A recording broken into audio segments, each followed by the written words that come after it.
Yo, what up, y'all? What's up, world? It's your man, Hakim Green. Channel Live, live and direct. BDP all day, every day. All we do is spark mad ism. What up, coach? Brother Hawk, West. What's It's good up? to see you, gentlemen. Good to see you. What's going on? Whew. Family, you know what I mean? It's been a long one, family. My world is, man, it has been a lot going on since I last seen you brothers. Is that right? Yeah. Spliffy. What's up? What's up, fellas? Spliffington. Yes. So yeah, I don't know if you guys, got some changes happening, some updates, behind me. I actually emailed you guys this new background. You see Madison TV, Sports, Hakim, West, Coach E, and Cliff. Mm-hmm. So if you guys, you guys could open up a StreamYard account, $25 a month. And when you open up that account, you add this background that I emailed to you guys, and you can have this background for your background. If you like, if you want to, I like where Coach E went with it. I like that. Yeah, I like that too. That's fire.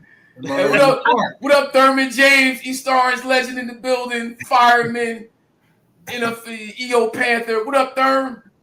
Yeah, I like that court. What court is that? Where is that? That's Jersey City? Is that? That's Jersey City, Lincoln Park, where I had my summer league this summer. Yeah, I know about Lincoln Park, son. Yeah. So Very listen, nice.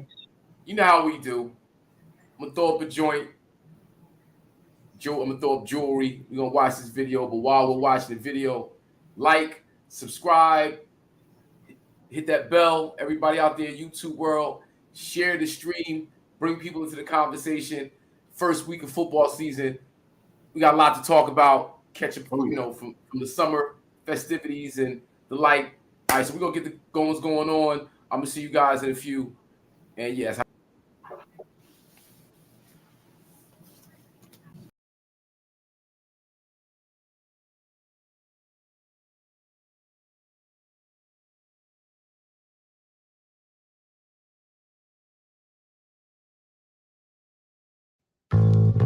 Yeah. This goes out to every old head who took the time to drop a jewel on me. Little bits of wisdom. Yo, check it out. Listen. If pimpin' ain't easy, what the fuck is revolution? Rappers be spitting straight noise pollution. Here's a clean glass of water, I show you how to eat the live. What goes around comes, let me show you how to give. That's something that you hear when an honor's at your ribs. In the street, you fuck your jewels, thug drool like baby bibs. I try to stay mindful, write something for the kids. Talking like I walk it, rap it how I live. I came up blue collar, strive to be a scholar, but I couldn't eat the love, I only starve without the dollar. Depression, the stress is enough to make you holler when the landlord's at your doorstep. The devil's on your counter. It's all like jewels. Can I drop a jewel? Can I drop a jewel? Can I drop a jewel? Yeah. Said y'all like jewels. Can I drop a jewel? Can I drop a jewel? Can I drop a jewel?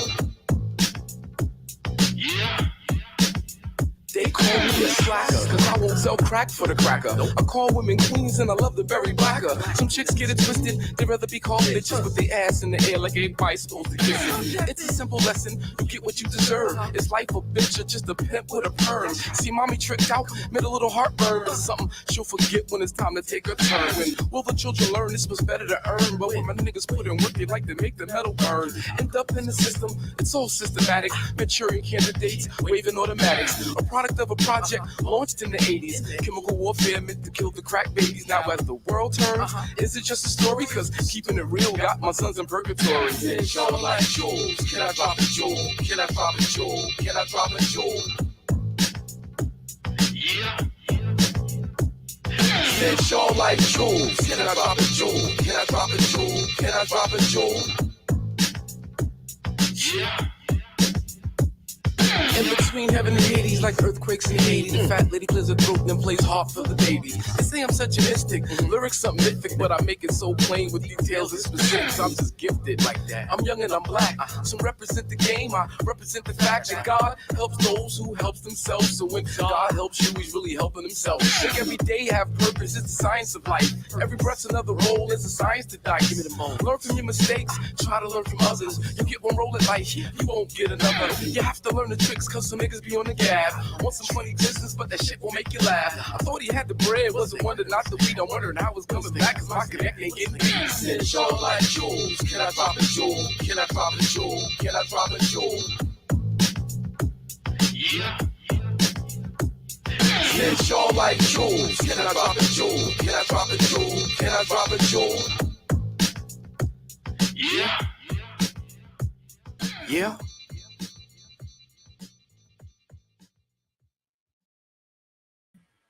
Yeah, that's how we doing it. That was Jewelry by your man Hakim Green, produced by Ron Lawrence, off the latest release Aubrey, which dropped on September 2nd, as we were doing 24 hours apiece in the middle of Newark, New Jersey. And I don't know if you guys were watching, but 24 hours apiece was a phenomenal event this year. It is every year. You know, big shout out to the great city of Newark, New Jersey, the Honorable Mayor Roz Baraka, Chief of Staff of Mary Baraka, Dudall Kelly, LaMonica MacGyver, the City Council, Pat Council from City Council, the entire City Council. Phenomenal. The staff, Office of Violence Prevention, Trauma Recovery, Brick City Peace Initiative, Newark Community Street Team. Event was phenomenal, gentlemen. Let me just tell you, Queen Latifah came out. She hosted. We had Rowdy Rebel, CL Smooth, Fabulous, Mr. C, DJ Quad brought out Melba Moore. DJ Quad brought out Melba Moore, gentlemen. 2:00 in the morning. Melba Moore's out there, laying it down. We had the health and wellness popping off with the bartender, Indio Champ, Hockey Move, Nikki D was out there first thing in the morning, putting it down with the health and wellness. I don't know if y'all caught my video with the pull-ups. I was getting my pull-ups on, gentlemen. I was rocking that. The bartender, shout out to them, Giant. We had a wonderful town hall with Charnel Scott, Tamika Dixon, Bo Porter, former Major League Baseball player, manager. We had a few other folks. I'm forgetting their names. Saturday, we had Fabio Foreign, G Herbo, Too Rare. 10,000 people showed up, bro. 10,000 people showed up for 24 hours apiece in Newark, New Jersey. And while the rest of the country was kind of lit in a negative way during the Labor Day weekend, Newark, New Jersey actually kept it pretty peaceful and nonviolent. And so we appreciate the mayor. We appreciate the city. We appreciate all the folks who turned out in the name of peace, love, unity, safely having fun for 24 hours apiece. Your man Hot Boogie did a set. I did a little 20-minute set. First time actually performing at my own event, which is crazy. That was phenomenal. And we shot a video. We're in the process of shooting a video. Real hip hop for the people, featuring Dudall Kelly, current West Ward City Councilman, first Platinum Plus rap artist in the country to get elected to a public office. Salute to him. And Amiri Baraka, the Chief of Staff of the Honorable Mayor Roz Baraka, are both on that song, along with G Simone, KRS-One's wife. And that's Real Hip Hop for the People off the Aubrey album, which dropped September 2nd. Go support your man, yo. Stream it, download it, buy it, whatever you got to do to keep the wheels turning over here. Mm-hmm. Hook a brother up. Try and get it going. Let me tell you that. Hook him up, Hook him up. Yeah, Slim Pickens is in the building. Way, son. Yeah, so that's kind of, that's kind of where I'm at with it. The summer was the summer. E, I know you had a lot going on this summer. Wes, you had a lot going on. I know you did some golfing. And you did some things with the seed. And Cliff, I know you had a lot going on. So let's catch people up. What we did this summer while we were away. What's going on? Well, besides work, I had a couple of trips up to Toronto, see the sun, and see the city. And besides that, just working and trying to keep up with these crazy sports that's going on. it's been nonstop stories since we last been on, you know. So depends on where we want to go with it. Well, before we get in, E, you know, Wes, y'all want to chime in? I know E, Mr. International. Every time I hit that brother, Man, I've been traveling, trying to set up basketball camps, you know, overseas. Coached AAU this summer, ran the summer league in Jersey City from middle school to high school, very successful. And just started as athletic director at a new high school in Jersey City. Nice. Awesome. Congratulations. Congrats. Yeah, appreciate that for us, you know, trying to build a sports program there. So looking forward to that. And you know, also want to salute Hawk for, you know, what he did in Newark, because people were hitting me, letting me know that it was some really beautiful, peaceful fun going on in the Brick City. Yeah, it was enjoyable. Good to hear. Very, very dope. Thank you. What's up, Wes? What you got going on for the summer? Man, I took my little one, just two of us. We headed up back home to the East Coast for 3 weeks. And she got to experience New York the way you're supposed to experience, I guess. She got to see her family. She got to see a Broadway show, you know. Oh, wow. She got to a baseball game. You know, Yankees Mets were playing, so we did that. Yeah. You know, so and I took her to the African American Museum in Washington. Nice. Okay. Yeah. So we had a good time. Celebrated my 15th anniversary this summer with my beautiful wife. Salute. 15 years. So that was a good week. Well, it had to be a week celebration, you know. Yeah. So I got a question for you, Wes. Yep. What do you think the little one enjoyed more, Mets versus Yankees, or the African American Museum in DC? The Lion King. Word is bond. Keep it really real. The Lion King. The Lion King. Nice. She liked the museum. She was a little, you know, I was given kind of some instruction in how to take a 10-year-old or a young person to the museum. There's 5 floors, and they said, you know, start at the top with the kids because the bottom can be overwhelming for them. So, you know, so we did that, and she was asking a whole lot of questions, you know, around the Emmett Till situation, and but you know, it kind of makes you reflect on how sad it is that we've been lied to throughout our whole lives. Everyone on this panel, when we went to school, elementary and high school, and even through college, about the history of this country, we've been lied to, and we've got to accept that fact and stop hiding behind that as a fact that we've been lied to, and teach our children something different, because they don't want to tell them that's why they said that little saying is history is his story, not our story. True, so indeed. you know, so I was just happy that she was able to grasp what's going on around her. Nice. Yeah. So you know, Madison Sports is actually a sports show, ladies and gentlemen, out in the audience. If you're wondering what's going on, how come we're not talking about sports? But it's our first show back from our summer hiatus, and I thought we'd catch up just to give you guys what we've been doing, what kept us away. So we just not this. It's more than that. But that said, Cliff, you said there's a lot that's been happening over the summer related to sports. So if you want to just go ahead and jump in and throw something out there, we'll chime in and chop it up.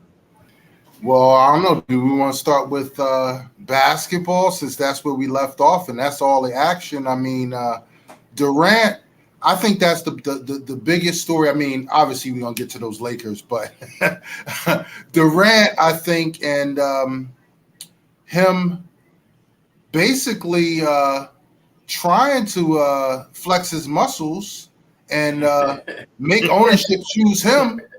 And we saw where that got him. Ultimately, he backpedaled, and he kept what I think, a contending team together. So we'll see what happens. Yeah. What you think about that, E? Yeah, I mean, I thought him coming out initially asking for the trade was an interesting move on his part, but then asking to have fired people that he asked to be hired. Yeah, it's even more special.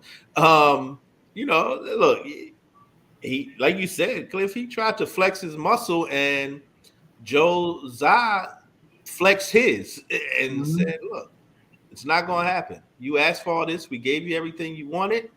You're not getting traded, so live with it. Make the most out of it.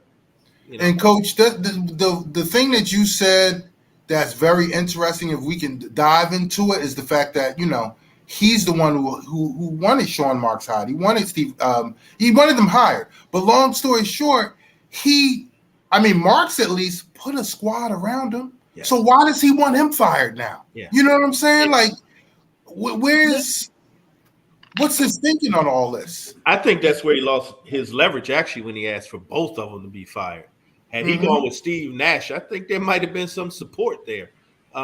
Even from the media, I think there would have been support, you know. But there's my dog letting us know that he didn't support the move either. But smart dog.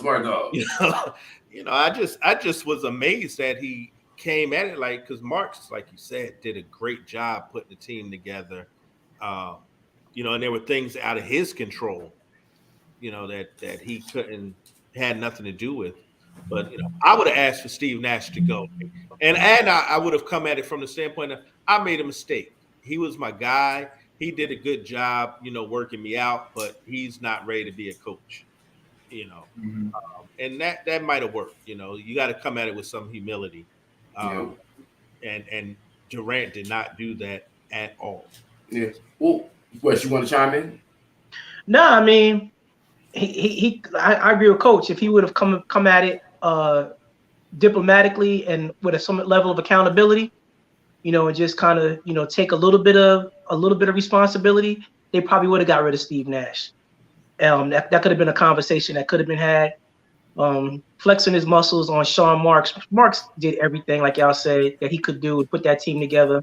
No one knew Ben Simmons was going to be Ben Simmons. No one knew they're going to have all the injuries. GMs don't know that. They just put the best team they could put on paper. No one knew Kyrie was going to, you know, do what he did. How could you not know that? Kyrie.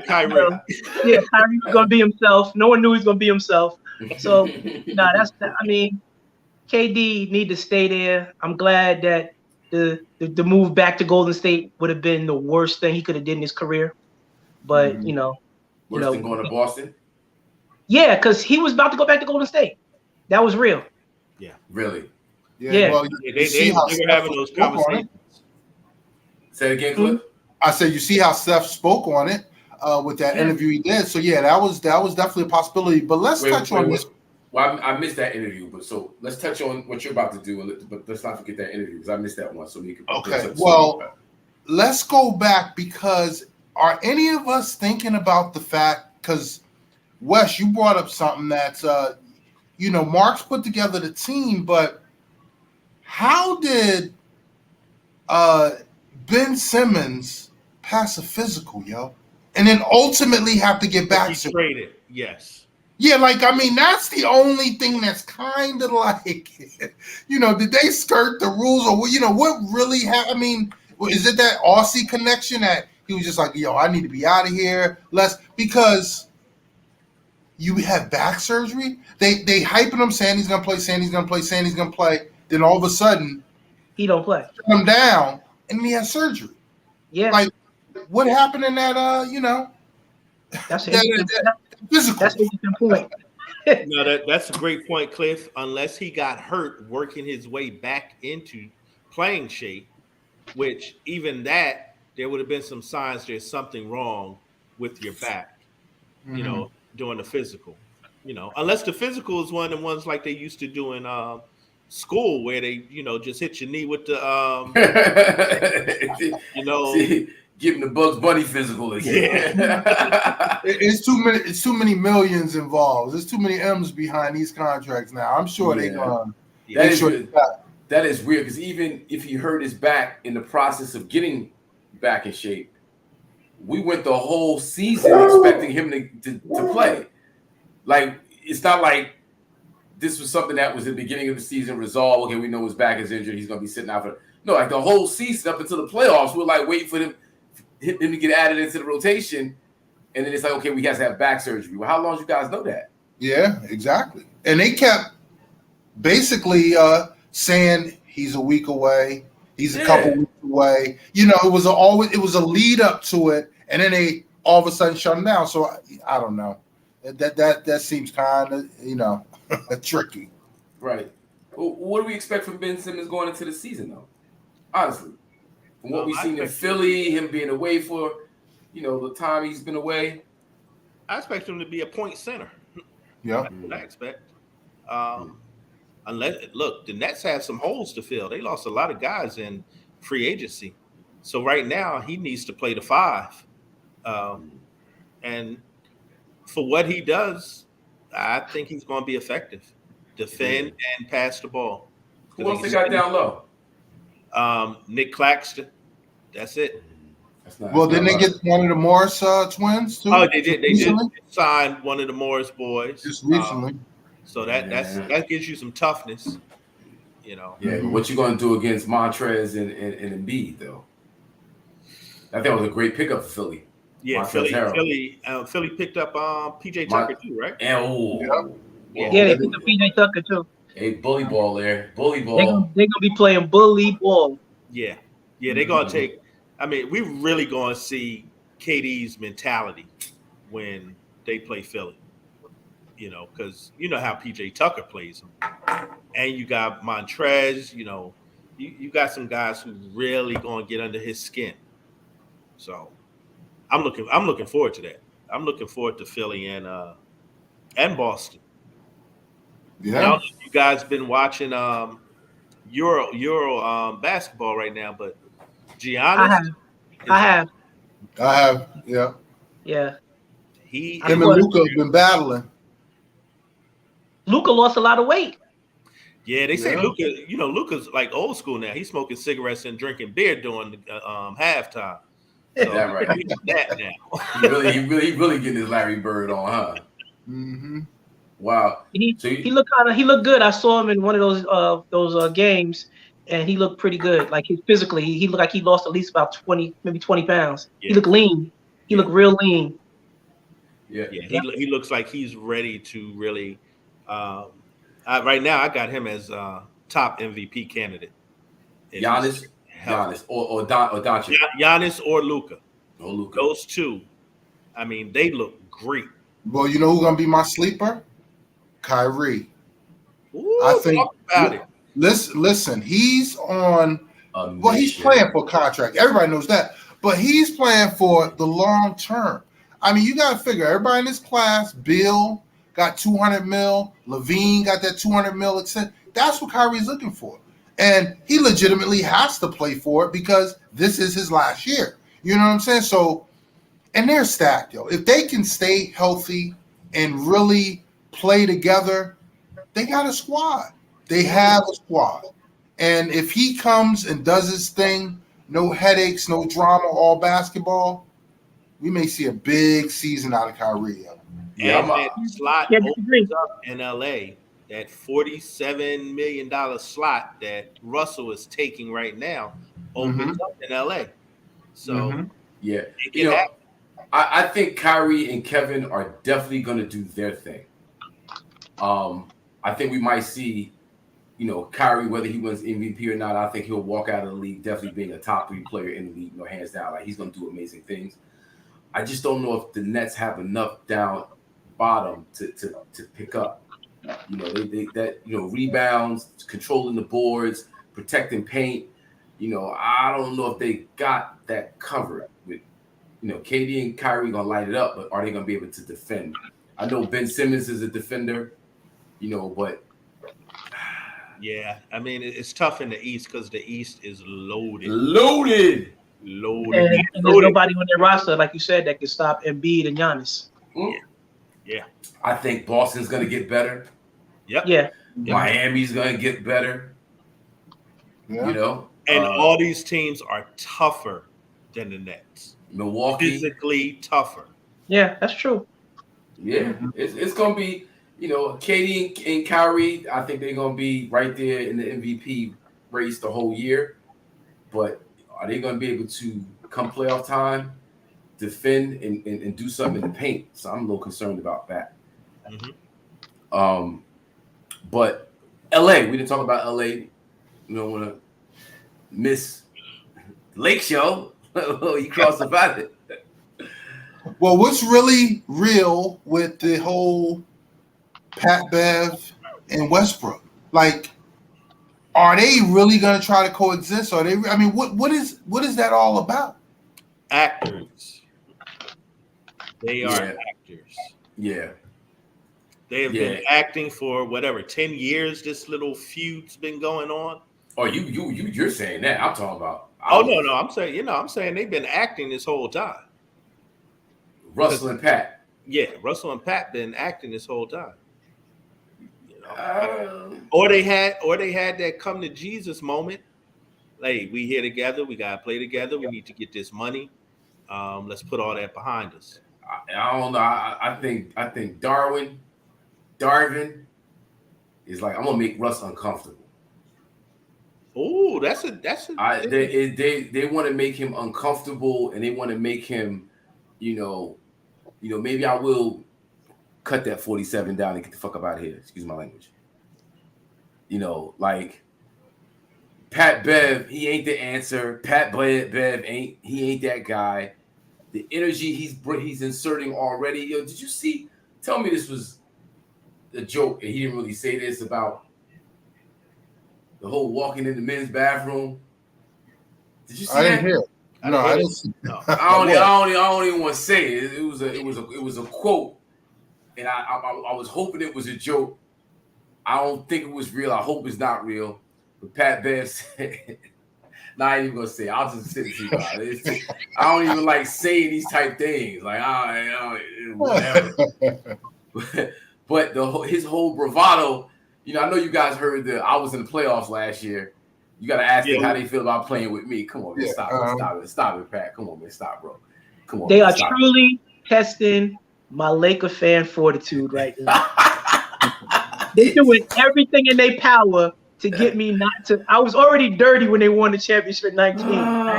Already feeling grimy in that one. They are truly testing me right about now. Like, this is because I have no. There's nothing in my body that wants me to root for Pat Beverly. Like, ever. I don't care what team he's on. Like, I don't like him. Like, I don't like his stick. I think he's whack. I think it's corny. I think he's overrated, overblown, overdue to get out the league. He's waiting for his next act on ESPN with Stephen A. Smith, whatever he trying to parlay. But just get out of basketball because he is corny. Well, his whole little journalism run right after the season was what blew him up, blew his head up. TV loved him, ratings loved him, and he does it on purpose. He's the opposite. He's the opposite on purpose. He knows that sells. He reminds me of the other cat I can't stand on those. That's why I don't watch ESPN. Bart Scott. Like, he offers nothing but hate and anger and disdain. He doesn't bring anything solid in terms of a football acumen or any type of analogy about a game. It's all hate and just throwing darts at people. That's how Pat Beverly is. Yeah. Same thing. I think Pat Beverly is a great actor. He's figured out what will bring him money. Yeah, celebrity shine at this point in his career. And shine to his brand. Yeah. And that's what we got with the Lakers. This is going to be a circus, an entire circus all year. Yep, all year. My favorite thing about the Lakers right now are Darvin Ham and Rasheed Wallace. Now Rasheed left. He's left. He's gone. Oh, he left. I was excited about that too. He's quick, gone. Fast, in a hurry. Don't worry. What happened with that? Don't know the story, but he decided to do. He just said they didn't want to do it. He probably had a meeting with AD and was like, "This nigga weak and soft as hell. I can't mess with him. He gonna aggravate the hell out of me." That was my only. That was me. My hope, my joy, right there. That was me. Was that before the Pat Bev signing? Yeah. Before Pat Bev. Yeah, it happened like maybe a month or so after. It was like in July. Yeah, it was early. It was right around the free agency, the July 1 deadline, whatever that was. Right around that area time. Oh wow. Yeah. Yeah, I was excited about Rasheed Wallace. Yeah, because that's the plug you need for AD. That's what you needed for AD. That's exactly what you needed for him. Let him put that battery in his back and be a different story. But like you said, Wes, he probably got with the guy and was like, you know what, his head is not in a place I want to be associated with.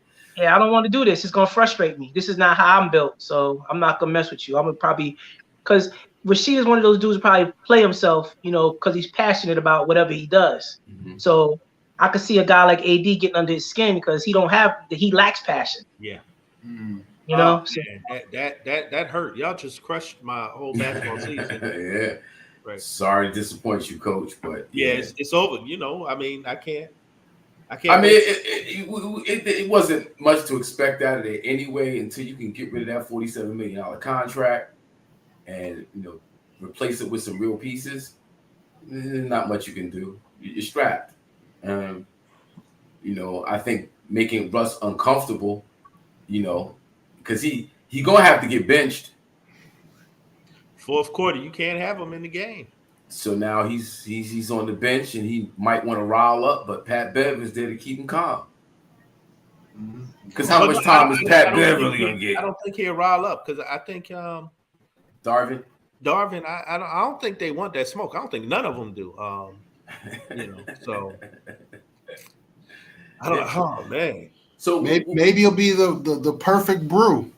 Maybe they putting the pot together and mixing all these combustible parts in this thing. Now when you got Dallas and Pat Bev. Hold on. Is Kendrick Nunn still there?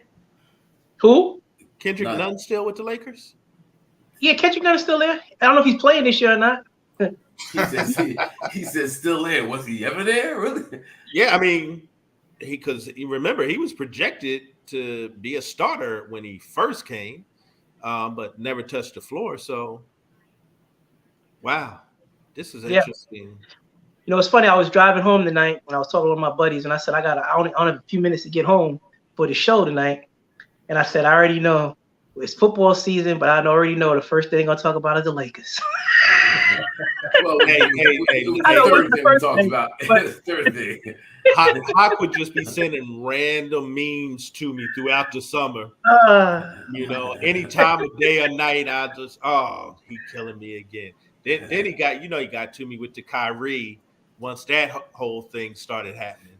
So it's been a long Lakers summer. What do you guys think about Donovan Mitchell to Cleveland? Great trade for Cleveland. Great. Yeah, trade. that puts them in the middle of, right below that upper echelon in the East. Yep. I mean, and it all comes down to your health once the playoffs start, and because we've seen how it's disintegrated or compromised a lot of these teams the past few years. So if they go into the playoff healthy, and any of those top team are compromised, they're right there. They got talent. They're a big wing away. They don't have a Giannis stopper. They don't have a Tatum stopper. But you know what they do have? That Garland and Donovan. Garland is he's a whole different guard than Mike Conley. Yeah. Like you're talking about scared of your own shadow to busting down the wall. Yeah. So it's like polar opposites. And I think Donovan Mitchell can rock with that. I think that backcourt is really tough. Really tough. And they got, some they got 3 7-footers. And they got some young bigs. Oh, wait, who did they lose? They lost marketing, though, didn't they? They lost marketing. Yeah, they lost marketing. Yeah, but Allen's still there, right? They still got Mobley and they got Jared Allen. So I mean, they still. Well, you got jokers who want to bang too, like They got bang. These dudes want bang. Get with it. He ain't got to worry about the Rudy Gobert issue no more. They defend. If they just find a wing, that's what they missing. That's it. Yeah. So they in the middle of the pack there in the East. They definitely there. And I agree. No, East Cleveland's in the way. Yeah. I agree. Now, what about the infamous LeBron James and where's his son gonna play college ball? Now, in my opinion, Bronny needs to send LeBron needs to send Bronny to a HBCU. Ooh, talk about it, Wes. That's what he needs to do. I don't care what anyone says. He's gonna play a year. He should play a year at an HBCU, and the cameras will follow. It'll be the second piece of the Deion Sanders thing, and keep this momentum going. LeBron's name alone will bring attention, and stop Like, stop thinking about sending him to some other college. But Send him to an HBCU. I think it's a double-edged sword because I think that's a great idea, Wes, and I think it will be great for his brand. But then on the flip side of that, they're gonna say, and he'll get all the cameras, all the hype, all of that, and bring the amount of attention that HBCUs need. But they will basically question the lower level of talent he's playing against. That's what the biggest scrutiny will come, I think, from the pundits. Yeah. I can see that. I can see that point. But where I would try to debate it just a bit is if he didn't go to college, they were gonna he has a brand name already. So wherever he goes, the fact that his father's LeBron James, they're gonna still take him because those people are thinking about LeBron, really not more so than Bronny. So especially if LeBron is still playing. So they're gonna it's still gonna be intriguing for an NBA team to look at him in the event they can get him to play, because LeBron might play 1 year, and all these owners are about money, right? And wherever LeBron goes is gonna be money and attention. So HBCU is gonna get it. For any other player, I would say 150% correct. But for him, I think he's one player that can afford to go in HBCU and not take the hit about the talent level that he's playing against. Well, can I just go ahead? So last year, you two, E and Wes, especially, just said how he wasn't ready. No, Like, he wasn't a one and done. Yeah. Right. So to Cliff's point, if that's correct, he's gonna need to prove himself against the top talent. And if what you were saying is right last year, I don't think he's one and done. But I still don't think he's one and done. What I do believe, and what I like about what you said, Wes, a couple things. Howard just got a huge deal from Jordan Brand. Yep. So Howard makes sense for him. Hampton is no longer in the MEAC. They're actually in one of those mid-major conferences now. I forget which one it is. So they're no longer in the MEAC. So they play a better level of competition.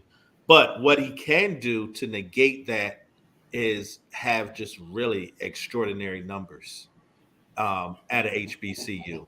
And once you go to the camp,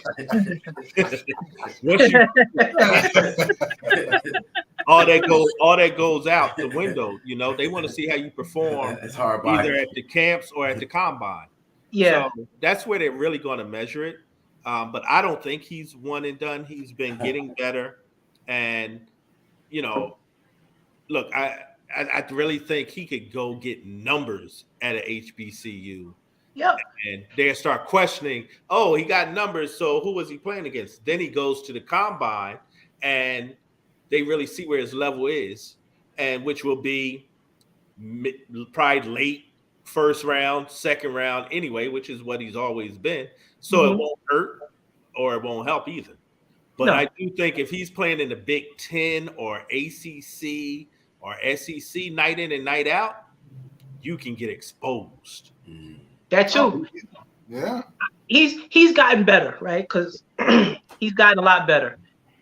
And last year he's not a one and done. He's still not a one and done. He's still got to go on the name. But guess what he could do with that name? That name can mean something else. And I'm only saying this for the one reason I'm saying it is because LeBron is always so pro-black. This is the time to do it. This is the time to do it. Just you don't need the money. He don't need the fame at another. This is the time to go do it. Like you put the Chris Paul, Dwayne Wade, all of them are trying to get their kids in those schools. Steph Curry just gave Howard $5 million for their golf program. Yep. So you have the biggest name on the planet. Your son goes there. I don't care what the NBA says. He's gonna get drafted in 2-3 years anyway. It doesn't make a difference. Probably in his second or third year he get drafted, and it doesn't matter where he goes to school because of the combine. And hey, look, Bryce is the better player. Bryce is the better player, for sure. Yeah, that's amazing to me how people could look at this young man as a sophomore in high school and already establish he's better than his older brother. You can see it. You can, potentially. Raw skills. So you can just see the bounce. Like it's it's like when you look at a basketball player, it's certain ways they move around the court and how they do it from A to B, point A to point B. Bryce point A to point B is different than Bronny's point A to point B. Both athletic, but Bryce has a little bit smoother. It's so much easier for him. Things just come naturally for him. All he's got to do is just hone his skills and just I don't know what his motor's like, but he looks like he's a pretty aggressive player at this stage of his career. But you could just see the bounce is just different. That's what I would say. Yeah, Bronny has been trained and Bryce has just played. Yeah, he's watching like Serena and Venus. Yeah, you know what I'm saying? Exactly. Like they're both great. They're both great tennis players, but Serena was that one because she's watching what the other one is going through for the first time, and he's doing everything that his brother was doing, and he's excelling at it because that's how little brothers do. Yeah, that's what they do. They watch everything else and they just try to master it before the other one can. Yep. But it's a good situation to be in, I guess, for that family. But I just think for the way we're moving with some of this stuff that's going on in the country, for the culture, I think it would be an awesome thing that would happen. That's my opinion. Just an opinion. Well, he said it would help his brand. I agree. Yeah. Yeah. No, I don't think Bronny gonna be taller than LeBron. No, I think Bryce might though. Bryce might. Yeah, Bryce has a shot. Yeah, he said, "Oh yeah, part of Bryce's build is like, yeah." But outside of that, I mean, basketball wise, we're gonna see what happens in this training camps as they get close. I think when they start next week, training camp. Is it next week or the week after next? Week after. Okay. I think we're like 2 weeks out. Okay. You know, and hey, look, Melo still doesn't have a team. They're talking about him coming back to New York because he wants to see his son play and be closer to his son. So he could be a Net or a Knick. The Knicks won't make the playoffs again this year because they did nothing this summer. They did nothing. Well, they got Brunson. We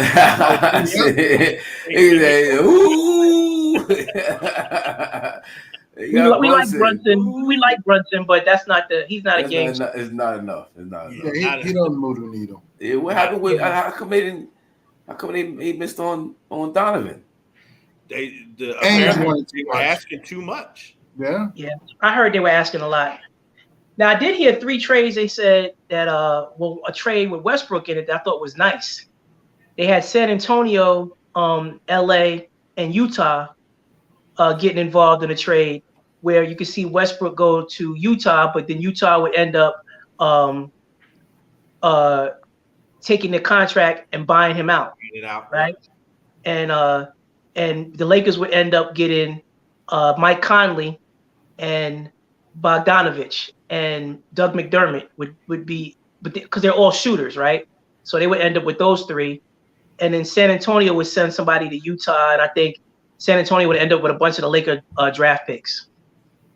Which apparently everybody wants because of the young African, I can't even say his name, I'm not going to try, Vic Wamba something, but who's really, really good, like 7 feet wingspan, like he's 7-footer with a wingspan where he's dunking flat-footed, but can handle the ball, you know. He coming out this year? He will be the number 1 pick. Wow. And they kept him out of Euro games just because they didn't want him to get injured or anything to happen to him, you know. So, but he's coming over here this year to play against the G League. Okay. So you'll see what he has to offer. But the kid is supposed to be amazing. They said Westbrook just sold his house. Yeah. In Brentwood. Oh, he sold it because why he put it on the market? He put it on the market. Yeah. Okay. Hey, cut costs. Cut costs. Yeah, well, he's not going to be there long. But yeah, he's from LA. Why sell your house in your hometown though? Yeah, I don't know what that's about. But here's the exact trade right here. It says the Lakers get Mike Conley, Bojan Bogdanovic, and Doug McDermott The Jazz get Westbrook and they'll buy him out. They get Joker Poto from San Antonio, and they get the Lakers 27 first round pick, 29 first round pick. Spurs get the 25 second round pick from Utah, 25 second round pick from the Lakers, and a 26 round pick from Utah. That's how that looks. All right, so from a Laker perspective, how does that team sit well with you guys? If that was to happen, it does. So you want to go ahead, Coach. You still don't win a championship. No. And you give up your future. Yeah. No draft picks. Because guess what's gonna happen? I'm gonna tell you what's gonna happen in the last seconds of a game. LeBron's gonna drive to the hole, be right at the basket. He gonna kick it out to Mike Conley, and Mike Conley gonna throw it back down to him. Yeah.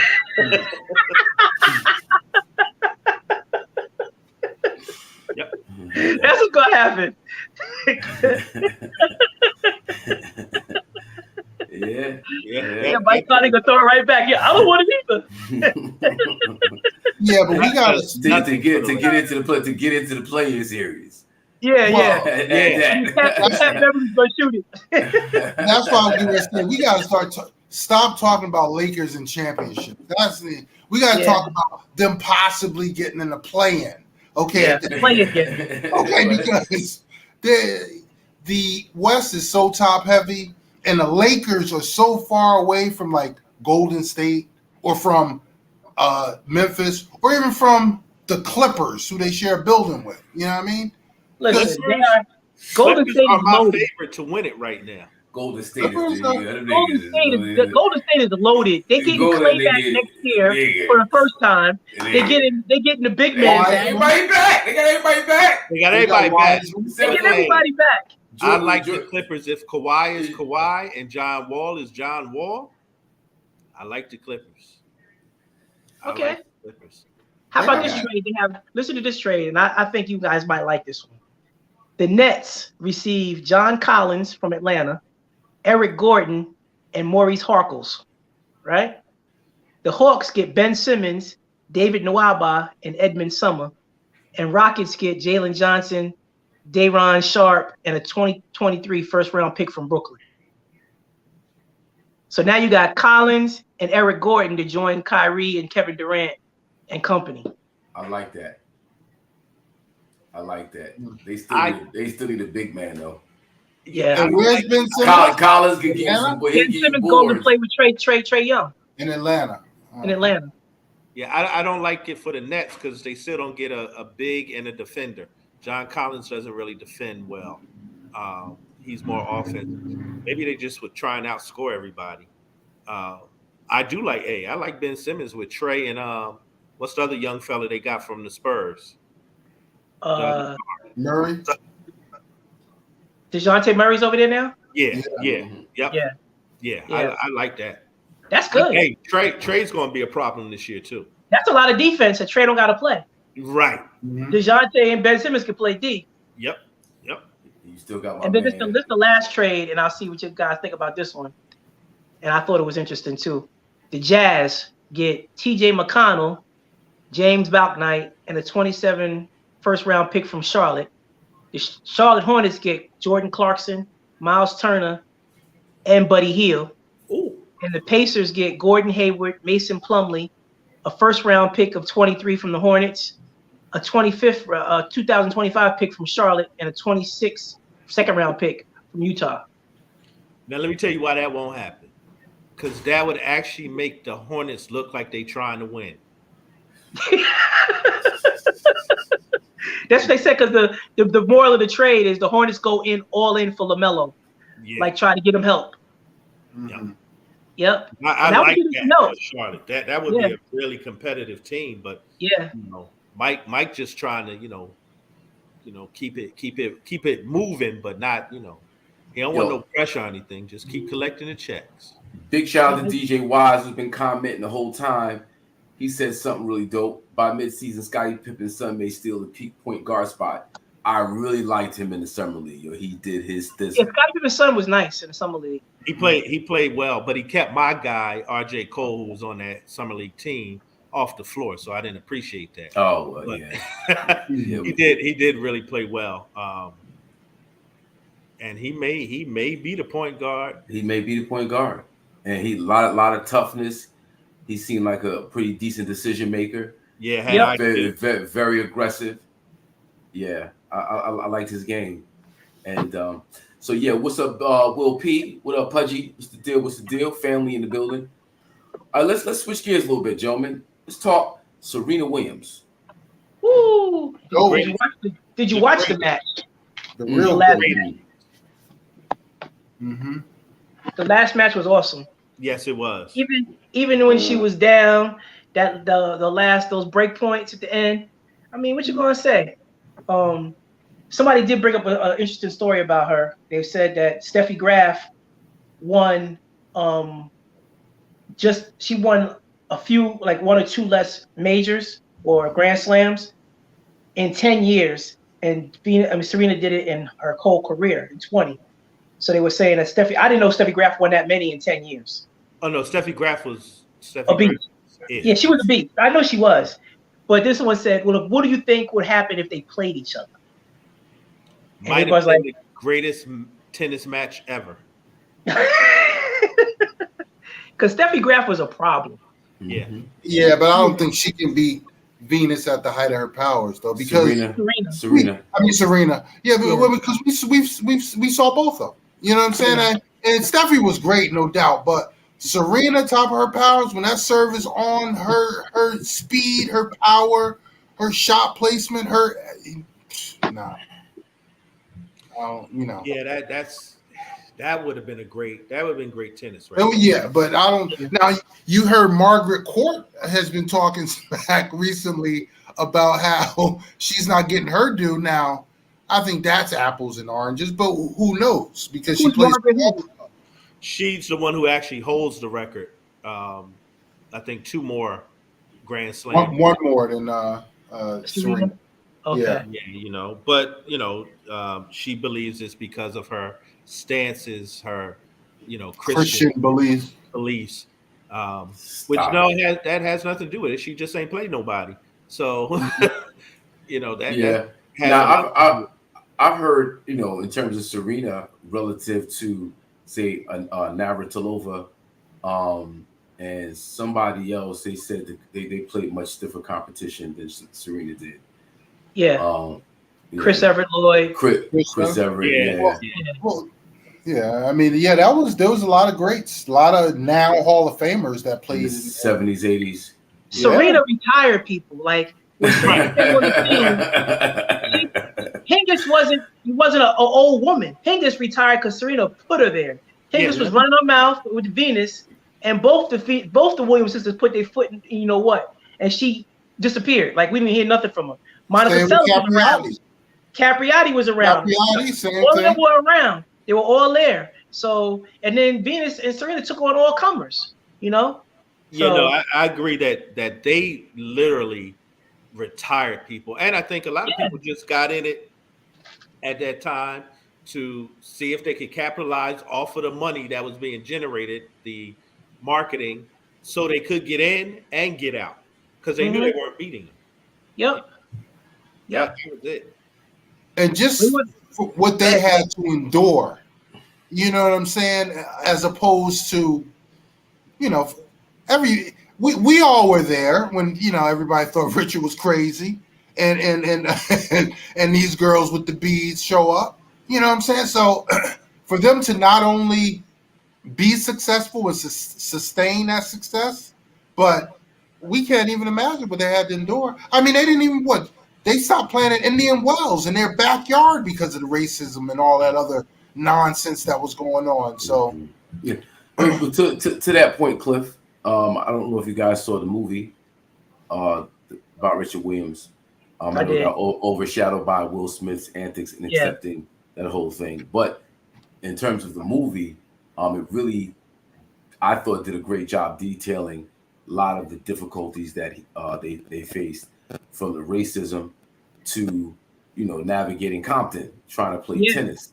Yeah, you kept catching it from both sides, and the pressures of having a dream or having a vision and then executing that plan and knowing when to compromise, knowing to stick to your guns, that spirit that was in him, how it transferred into the two sisters and the movies. Amazing. Yeah, it was great movie. Great movie. Yeah. I mean, it's a lot. I mean, that's why McEnroe. I was surprised he said it, but he said just what we're saying. He, coming from McEnroe, he was like, she's the GOAT because no one that she's played against had to go through what she had to go through, like other stuff. And he just left it at that, like the other stuff. And so that's what people don't understand. So when you talk about GOATs in sports, when you get people to say that Bill Russell and Kendrick Perkins saying LeBron, it just makes no sense because Bill Russell had to endure something totally different than Jackie Robinson had to endure something totally different than any baseball player.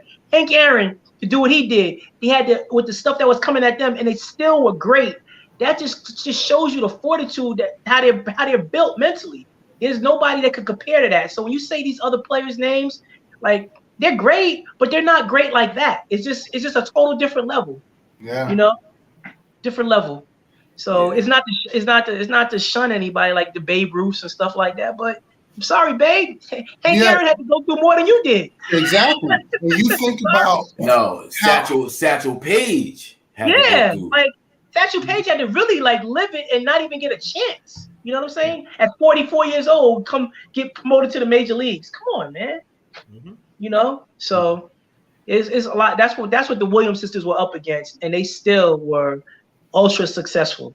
Yeah, and that was it was significant that John McEnroe said something. Yeah, he never seemed to really be a fan of the Williams sisters and how they played. Wise just told us the same thing. He was shading her back in the day, and that's absolutely correct. Yeah, he never was a fan really. He just it was almost like, okay, yes, they're bigger, they're stronger, whatever, physically more imposing, but he never gave them their just due. And I think over time they won him over. And I think Serena definitely did because she's the greatest. She's the best to ever do it, man. Yeah, she had an awesome career. And we were glued in on that Friday night, like the whole family just watching it. Like, that's all right, Serena. It's all right. Mm-hmm. Mm-hmm. Yep. Yeah, magnificent. Okay, gentlemen. So who's the baseball MVP? Ohtani or Judge? Judge.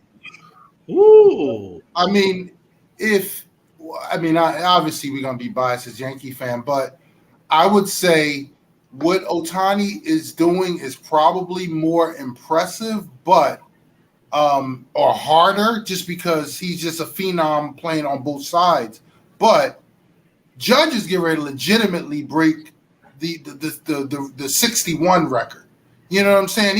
He's getting ready to do that, and the fact that Ohtani won it last year, it's just tough for to win back to back. That's just tough. But we've seen how the Yankees have completely fallen off, and Judge has literally been carrying them. So and that's what MVPs do. You know what I'm saying? Besides the numbers he's putting up, he's launching them, yo. He is really launching these balls. And what is that? 55 now or 54? He's at 55. Yeah, no, he's carrying them. Well, we got 25 games left, so he can probably hit 65. Yeah. Listen, Judge and Ohtani, for like the Ohtani situation for me is like this, right? I always go back to, and people can be like, oh, that's not the same thing. I look at a guy like CC Sabathia, right? And I remember when CC Sabathia was in Cleveland, he got traded to the Milwaukee Brewers in the National League. And this when pitchers had to hit the National League. There was, no DH in the National League. They traded CC to Milwaukee. He went 9-1 down the stretch, got Milwaukee in the playoffs single-handedly by himself, and had the nerve to hit 3 home runs in that same stretch. So my point is that as great as Ohtani is and what he's doing, the U.S. is the reason why he's doing it, because we don't allow our players to be great. Right. We stagnate greatness because when certain people can't do it, nobody can do it, right? So we tell our people that we can't hit and we can't throw. So back to this year, Ohtani, there's a Cy Young Award for great pitching, which he's not even close to be getting a Cy Young Award winner, right? So that eliminates that. And then no DH to me should ever be compared to a person that plays the field. So that just breaks down again. And then his team is in last place. So for me, or second to last place. And Aaron Judge, again, like Cliff said, literally for the last 7 weeks, he's batting 325 and the rest of the team is batting 202. Mm-hmm. No, like one guy in the lineup is 325, everybody else is 202, and there's 9 people to play. So he's been carrying the Yankees. They're in first place, 55 home runs, about to get 61, a $120 RBIs, first in that, and he batted 309 when only 18 people in the Major League Baseball is hitting over 300. Yeah, no, he wins the MVP, and he's going to get a lot of money. Yeah, he's gonna get a lot of money. He's getting that big bag. But the funny thing about that, Wes, is that CeCe is the one who said that Ohtani should win it this year. I know he did. I was shocked because he respects the fact that he's doing both, and I see why CeCe would say that because he's doing both. That's the and thing. He does both consistently, like over and over and over again. It's not like a flash in the pan. This dude is this skilled where he's one of the best pitchers in the league, and he'll put the bat on the ball. Like that's crazy. He's a good pitcher because he's not like I said. He's a really good pitcher. He's not an average pitcher. He's a really good pitcher. He's a really good pitcher. He's a really good pitcher. And he's a great offensive power, and he's the most outstanding player in baseball.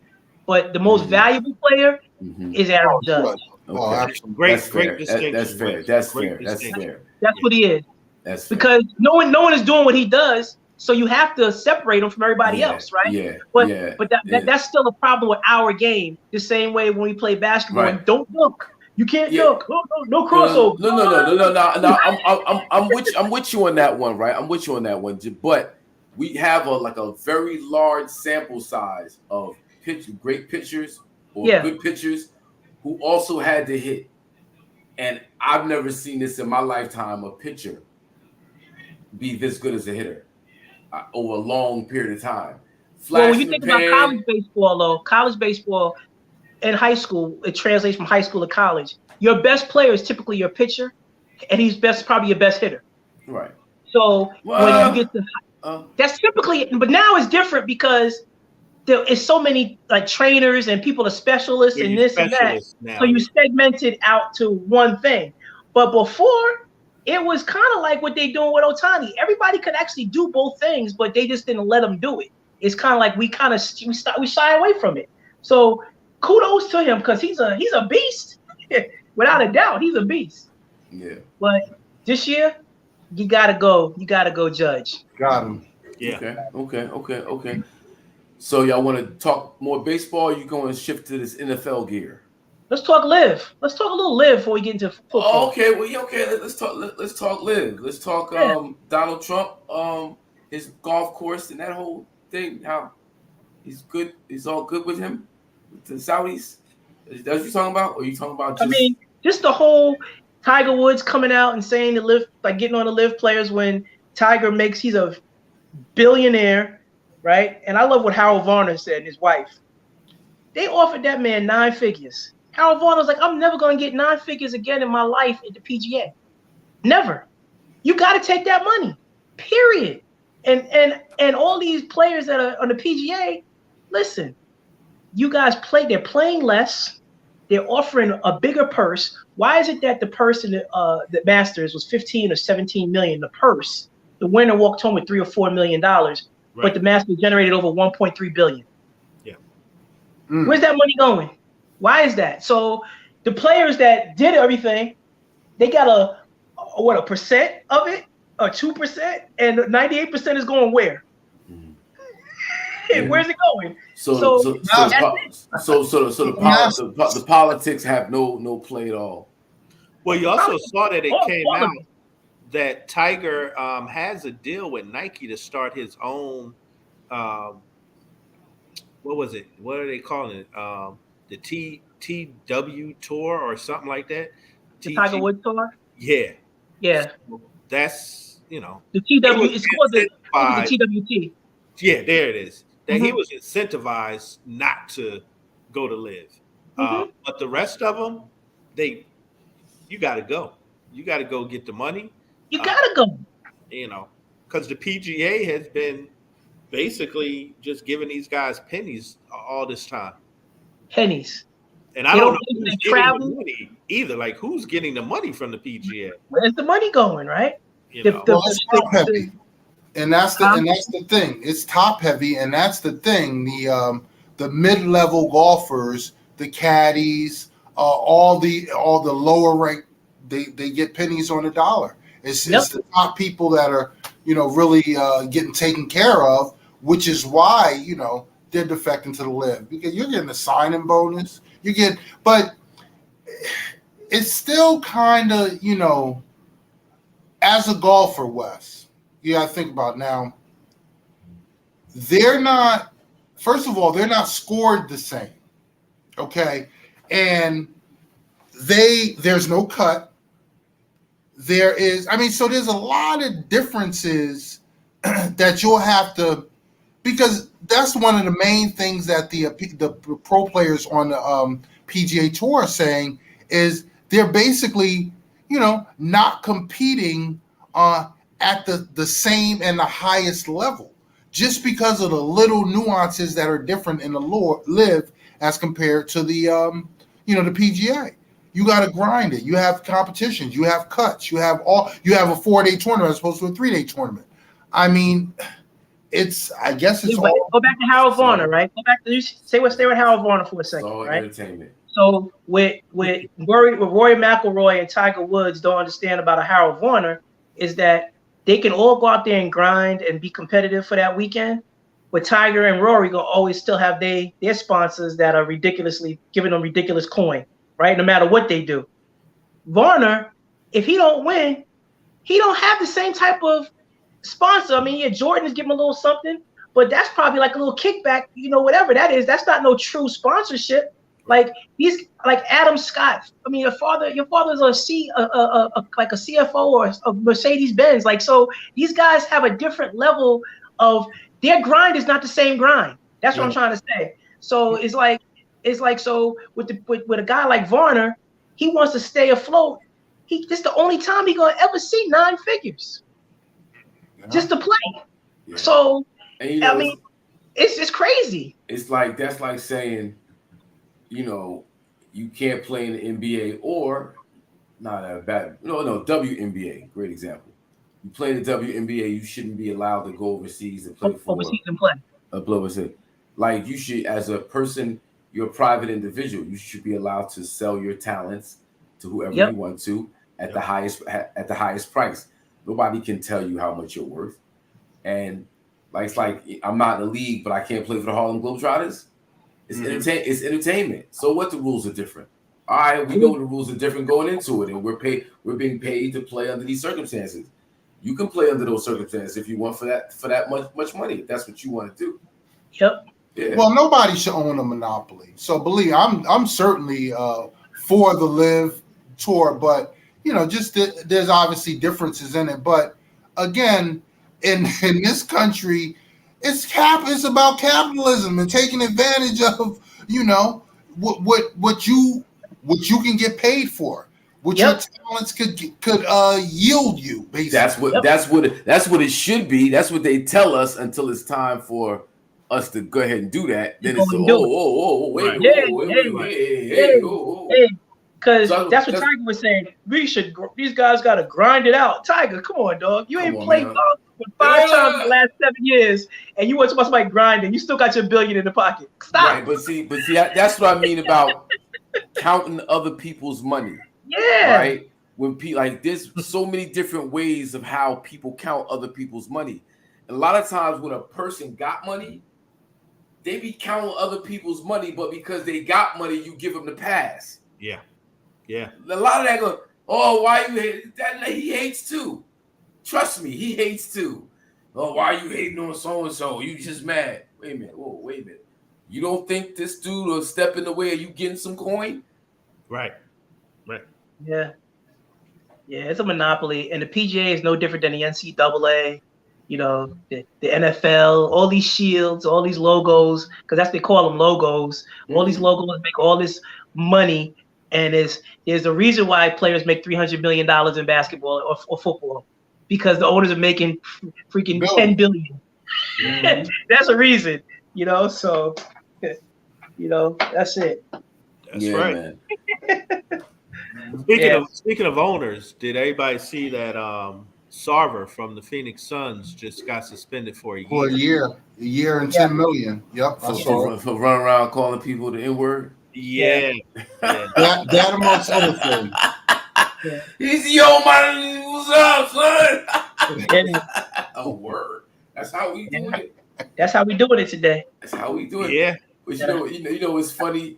God bless him. But when the allegations of that was going around, I see who was in defense of homie. Certain former NBA players of color. Barkley. Ding, ding, ding, ding, ding. Yeah, he was a good guy as far as Barkley knew. Yeah, like, and you come and you run to these people's defenses. Like, don't be so quick. Like, just fall back for a second. Just watch how it plays out. Like, if it was you, they would step back and watch how it plays out, and then pick a side. Yeah, but if one of your boys is a billionaire, and you sitting quiet, he probably has some internal heat, Barkley, to speak out. Barkley, you know what I mean? And I'm sure they're golf buddies at this point, So yeah, Hey man, NBA. Look, the NBA did what the NFL would not have done. I tell you that much. That's right. Salute to the NBA, Adam Silver. Yes. Salute. Yeah. Salute. Mm-hmm. Yup. Thank you, E. Because if we're gonna criticize, let's be critical. But when it's time to congratulate, when it's time to give salutations, we should do that too. Mm-hmm. So big shout out to them. Yep. Yeah. Yep. But all right, so let's talk about this NFL season just started, week 1. Cowboys in the building.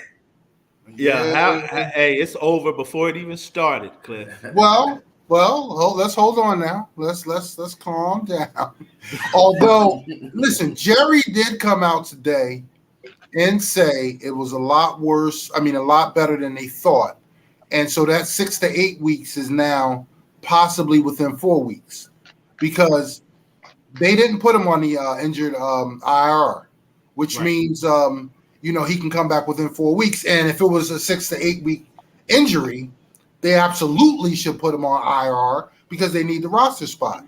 So either Jerry is pulling shenanigans on cats to keep the fan base engaged, like the season isn't over, or Dak is really hurt and he's just, but we'll see.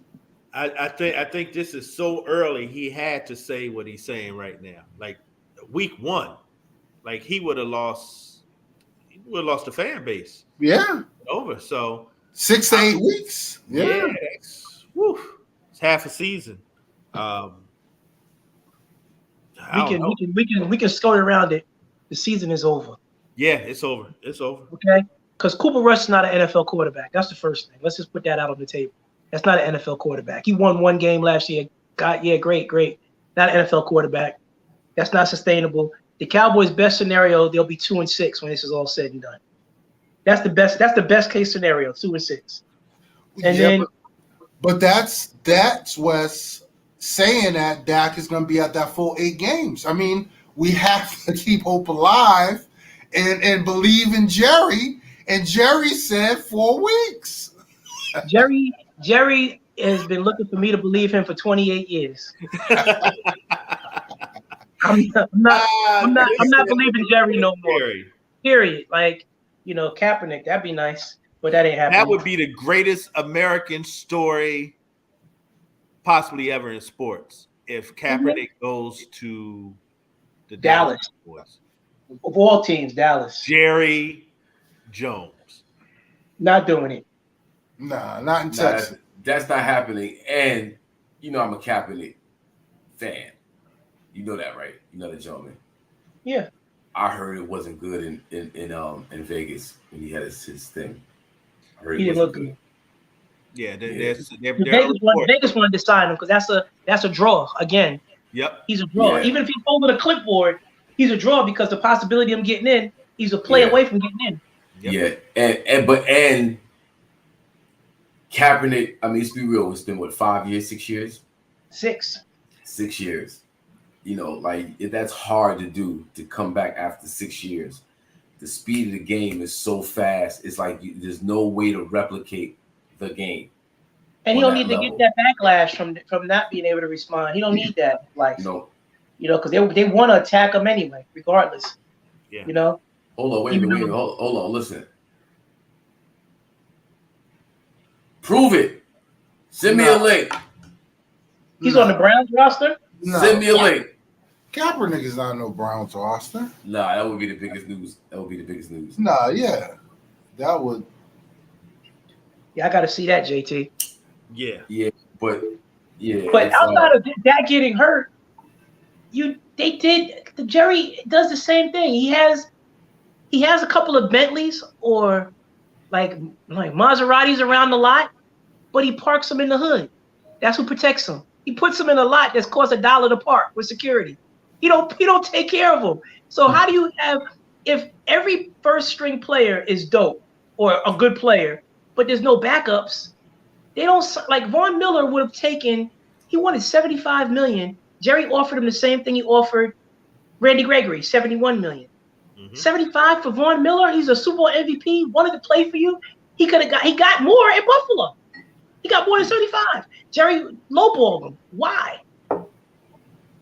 I mean, you think about that. Amari Cooper, you let him go, and Rieger from the Philadelphia Eagles, who's ass, may I add, they got a third and a fifth for him. We got a fifth for Amari Cooper. We gave him away. Yeah. I mean, we gave him away. Then you got La'el Collins. He's a serviceable right tackle in the NFL. We got nothing for him.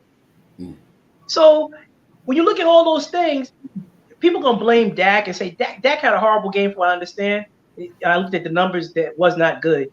Yeah, but the wide receivers, they have a fourth or a fifth wide receiver playing the 2 wide receiver now, Noah Brown. Yeah. And CeeDee Lamb is a 2-3, trying to be the 1. He's not ready. Yeah. He's not ready. That's it. So what do you have? And then they traded. Think about Cedric Wilson was the 3rd receiver last year, right? He went to Miami to be their 3rd receiver. That tells you a lot. Tua throwing to him as a 3rd receiver with Tyreek Hill and 17. Waddle playing with them versus staying there with Dak. Well, he could have probably been definitely a 3 and a starter right now. Well, he'd be a 2. He'd be a 2 right now because Gallup is hurt, right? Yeah. So if you look at this the roster construction and how Jerry gets down, the Cowboys are not gonna win, man. And you don't want them to win at this point because if Jerry wins, the son is gonna try to do it his way, continue to do it his way, even though he's gonna continue anyway to do it his way. Right, but you just give him ammunition. Yeah, you give him ammunition. Like he wants to be able to say he did it his way, and it's gotta be crash and burn. 28 years, man. It's gotta be crash and burn. Everything from the head coach on down. And the head coach is another thing. Like it's a joke. That's not the coach he should have hired. It's a joke. Mike McCarthy, come on, man. It's all types of questions around who really got the locker room. It's Jerry wanted his Super Bowl pedigree. That's the only reason why McCarthy, and obviously someone he can control. But yeah, you're right, Wes. I mean, we've seen it for year 1. He should, but this is last year. It's a wrap. And the fact that Dak is gone and they're gonna lose games and they may miss the playoffs will just be an excuse. But he's gone. This is last year either way. No, this definitely helped McCarthy. He's definitely out. Let's get him out. You draft a 3rd round receiver. He's inactive. It's like, is he hurt? They said he had a hamstring. I wasn't sure if that was true or not, but I heard he had a horrible preseason. So, it's all these things, and I'm upset, and I didn't even put eyes on it. I just read about it. I didn't get a chance to check the game, but from what I hear, Zeke looked good. I heard that. Yeah. Yeah, he looked explosive. I mean, 10 rushes. I think he had 51 yards, but they didn't keep feeding him. And that's just it. I mean, Jerry says one thing, does another. He said, okay, everything's going to run through Zeke. That was a type of game where they needed to, and he was having early success. What ended up happening? Nothing. And Dak was here. He just looked terrible, even before he went out. They have no receivers. Yeah, they have no receivers. Listen, he is not ready to be a number one CD. He's not ready. He's dropping already. Yep, he agreed. He agreed. Yep. He said, "Word up, Cliff." No. And Kellen Moore, they got this dude that's on the high road to get a coaching job. And what's going to happen is when they fire McCarthy, they should go out there and get Sean Payton, and they're going to keep Kellen Moore and let him be the head coach. That's going to be the right move with Sean Payton. Yeah, but again, Jerry can't share that power. And he don't want to do that No. because Sean Payton will come up in that mug like next year and have that place right. Yeah. Have it right. He don't want that. Jerry well, has to step all the way back. That's my prediction of what's going to happen. As soon as he announced his retirement. I said that on this show last year. He'll be the Cowboys' next coach. Yeah, I mean, I think they're working on a contract now. He might be the coach before the season over. He might be coaching this year. That's the best. That's the only thing Jerry could do that could get people back in the building. Because anything else at this point, because Dak needs a coach that's gonna hold him accountable. Dak been a brand for 4 years. He ain't a player no more. He a brand. Yeah. He used to be hungry as a quarterback when he was a rookie season. He's satisfied. Jerry said, "I'm gonna show you how to make this money, son." Yeah, he's like, I'm doing Matthew commercials now. I'm good. I don't need to be a quarterback no more. I got Nike Timberlands on now. They were kind of hot though. Yo, let me stay in the NFL, but switch gears outside of the NFL. What's up with your man Brett Favre, yo? Oh boy, that 70. Well, part of the 70 million he stole. Who's to me? From Mississippi. From Mississippi. $70 million worth of speeches that never got made. Yeah. It wasn't all him. It was somebody else too that was part of it. But that's a lot of money. It's a lot of money, man. Ain't nobody's talking about it. Nope. Meanwhile, Jackson, Mississippi, actually the state of Mississippi is going through a severe water crisis. Jokers is turning the faucet on and running mud, like straight up, not even exaggerating. Mud is coming out of the faucet. Yeah. Wow. Yeah, that's a bad look. And nobody's even trying to roll up on him like, yo, you got something to say about this? Wow. You know he's in the streets because, he's either somewhere trying to hunt or, fish or something. It's not like he's just sitting in the house. He ain't hiding. He's chilling. Yeah. He like diplomatic immunity.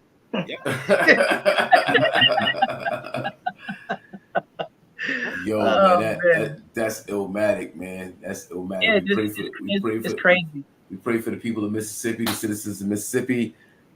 But Lord have mercy. But yeah, Russell Wilson last night. What about Russell Wilson getting booed in Seattle? How about that? They're ungrateful in Seattle. They're just ungrateful. How do you boo the only championship y'all got? The only championship you've ever gotten. And the only one you will get. And the only one you will get. Well, with coaching like that, I mean, at the end of the game, did y'all watch that game? I didn't see it, but I heard that they kicked a field goal on the 4th and 5. Yeah. Yeah, versus just letting to him run the watch play. 62 yards. It was a third and 14, and they were driving. It was about a minute to go, and they ended up getting 9 yards, and the clock was going because it was a running play. So now it's 4th and 5 with a minute and 3 to go, and they just let the clock run. They literally let it run down to 20 seconds, and then they tried a 64-yard field goal. Not only should you have called timeout immediately, and you have a minute to go on the clock because you had 3 timeouts, but you got Russell Wilson there. You just paid this cat $250 million, and you gonna put the game on the leg of a kicker to kick a 64-yarder? Mm-hmm. The whole time the clock was going, I mean, the world was just like, why are they not calling timeout? Why are they not calling timeout? And then as soon as he called timeout, they trot out the kicking team, and he immediately goes to kick it. Now they tried to ice him, so he not only missed that kick once, he missed it twice. Yeah. And I'm just like, you know what? On that, it was horrible, yo. I thought Russell should have just called a timeout. Yeah, Russell should have called timeout, no matter what he thought the coach was doing. Because again, this is first of all, it's a first-year coach who's now also coordinating. So he doesn't know what the hell he's doing, even though he's a coach's son. But why did you bring Russell Wilson there, if not for a play like that? Seattle. Hold on one second, Cliff. I want to that because that's heavy what you said, E. You said Russell Wilson should have called the timeout. Yeah, I mean, as soon as you run a running play, you know once he's down, timeout. That's just automatic. I don't care if we playing here in the streets of Jersey. You got 3 of them. I'm calling. You know what I'm saying? They had 3 at the time. Yeah, they had 3 timeouts. With a minute 3 left. With a minute to 3 to go. Now, because of how everything materialized, first of all, it was unquestionably the wrong call. But you saw what happened. You saw that was the coach's plan the whole time, because he just let it run down and he immediately, sent the kicker out there. And what Coach E said is correct. Russell Wilson immediately should have called timeout. I don't even care what the coach is thinking. Obviously, he's jammed up in his brain, because why are you going to keep the timeouts in your pocket? And if your intentions are just to kick the field goal, at least if you kick it with a minute to 3 to go, with 2 more timeouts in your pocket, if you don't make it, you can still get the ball back. Yeah. You know what I'm saying? So nothing made sense. And Russell Wilson, I had to give him part of the blame for it, because even though the coach was already, on that path of doing the wrong thing, as an experienced quarterback, he should have immediately called timeout, bro. Yep. On the Peyton Manning, have any of y'all ever watched that Peyton Manning simultaneous broadcast that they do on Monday nights? Well, Peyton Manning the whole time was just like this. Yep. Like, oh, what are they doing? He was just freaking out, because it was just unbelievable that they didn't call timeout. Yeah.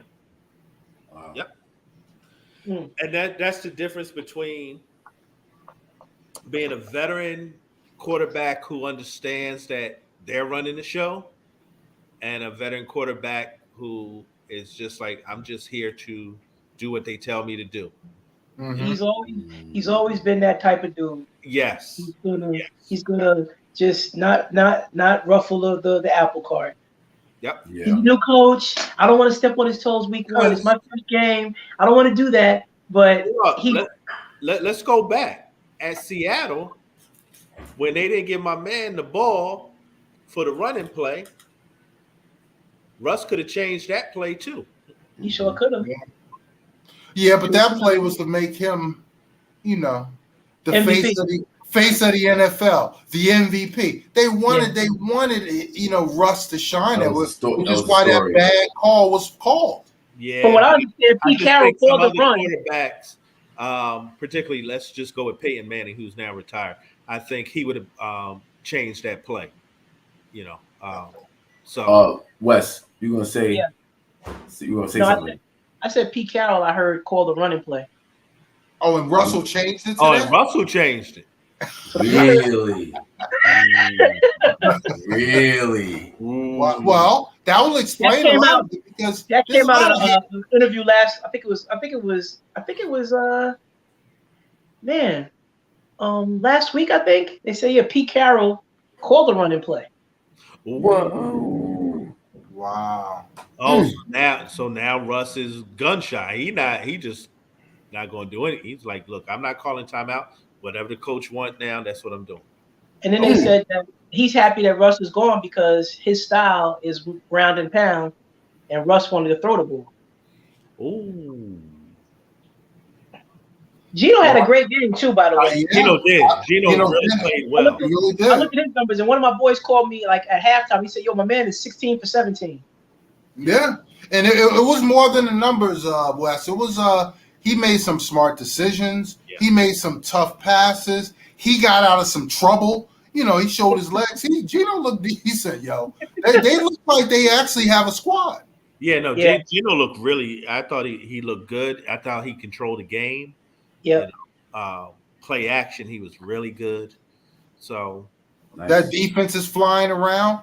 Penny in the backfield. He's running hard, big. They actually have a decent squad, but Denver is done. They're gonna lose too many games in division, that juggernaut of a division that they're in, to lose these games outside of the division. yeah, they needed to beat Seattle. Yeah, So they're behind the 8 ball. yeah, because you're gonna split if They're lucky. if you're lucky in your own division. So Yeah. that hurt. That hurt losing to Seattle. So It did. Lamar Jackson. just stay healthy. That's all I want. Yeah. I just want him to stay healthy. Now we all know what the offer was, right? 135 guaranteed, 290. That's a Terrible. smack. That's a terrible. smack. Say it That's a again. smack. It's It was terrible. 133 guaranteed at signing, and it'll top out at 290 million over 5 years. Disrespectful. Yep. Yeah. Totally Period. disrespectful to that young man. Mhm. So 193 at signing. No, 133 at signing. That's not we can't. That's completely disrespectful. Kyler got how much guaranteed? 2 something? 230. And Deshaun got 130. Kyler got 165 guaranteed. Okay. Sean got 230. So he Yeah. was And right under Kyler. what did Russell get guaranteed?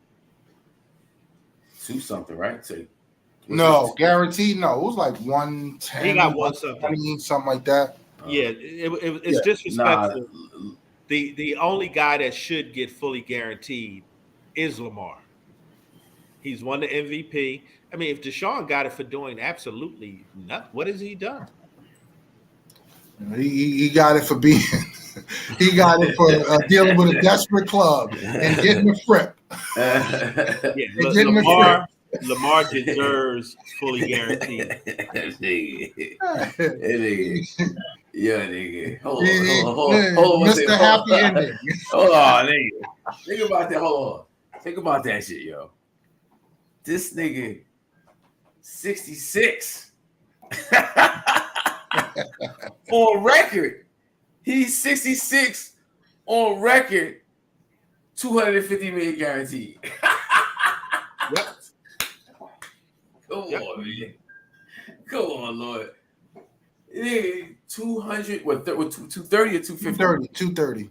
$230 million guaranteed. Yeah. And Lamar said, I want 231. Right. Because I've been an MVP. I've been an MVP. That's right. And they should have just given it to him. How can you not? Simple as that. Because they don't pay you for what you did. They pay you for what you expected to do. No, that's not it either. They're not trying to. No. I'm not saying it's right, brother. I'm not saying it's right. Well, no. But that's the. You think, okay, what you gonna give me once I give you the money? You factor in the style of play. You factor in injuries. You factor in a lot of things. I'm not saying he doesn't deserve the money. I'm just saying, with Deshaun, like you last saw him here, and he's been chilling for the last 2 years. And God forbid if you think his play in a preseason is going to be indicative of what it's going to be because he looked awful. Yeah. But again, I think the fact that they're trying to make his contract an outlier and not a precedent as far as these fully guaranteed contracts. That's the whole deal. But it's going to be very, very, which is why Lamar is playing it like he is, because Burrow and Herbert up this year. They're not up this year. They're gonna get paid this year. They'll get extended. No, but that's the problem too, though. Again, because the black dude had to wait the full term, and these dudes always come up a year early. That's how it always happens. And we know Lamar should have got paid last year because they played Josh Allen last year. A year early. They do it all the time. It's a simple pattern. It's been going on. The playbook is the same for all the brother quarterbacks. It does not change. It's the same thing. Well, at least Watson broke the bank. Yeah, he got the money. It's not about them. They get their money, right? We understand that. But why is it like Like let's look at the numbers, man. 80% of the NFL is black, 20% is white, and up to 20%, 12% of those play quarterback. So that's the position that they only 8% play other positions in the NFL. Yeah. So 80% of the black people play all the positions. 8% play all the positions of white dudes because that's all they can play. And then you got 12% playing one spot. You got guys like Chase Daniels making $50 million as a backup quarterback, and he sucks. Because they take up all those jobs. I mean, Daniel Jones, we already know, is a backup quarterback. Yeah. Yeah. Did Haskins? He's rest his soul. Did Haskins get as much time to develop as Daniel Jones? Nope. No. I mean, so it's like Cooper Rush. He's not an NFL quarterback. Somebody's gonna have to go over there to my man Dwayne Rock Johnson's league. What is it? XFL? Gotta do something. Just go. It's just stupid that they do the same. They've been running the same playbook out for these dudes all the time. And they always make it about the black guy looking like he's greedy for money. And these dudes never have any stress about their contracts. Never. Yep. Yeah. So what do you think is going to happen? They're gonna pay Burrow and Herbert next year. They're gonna franchise tag him for 2 years. Yeah. And unfortunately, his style of play, those 2 years, it's unlikely that he does not get injured. That's what I'm saying. That's what I'm saying. I like that, coach. Let's go back to his style of play. Go back to that. Go back to those words you said. His style of play. They don't hold it against Josh Allen. Why is that Lamar's style of play is reckless and not unsustainable, but Josh Allen is a Superman? Well, I didn't say it was reckless. I'm saying these are the words that they use. They say it's unsustainable and reckless and stuff like that. You can't do that. Like that's not going to work. It's actually a winning style of play. It's a winning. But Josh Allen is bigger though. He's a no doubt. Josh Allen is bigger, and I'm not saying this to contradict what you're saying, Wes, at all. Don't get me twisted. The way Josh Allen runs versus Lamar Jackson, Lamar runs in his style. The way he runs, if you can hit him, he's liable to get hurt. Mm-hmm. Josh, if you hit him, you're liable to get hurt. Yeah.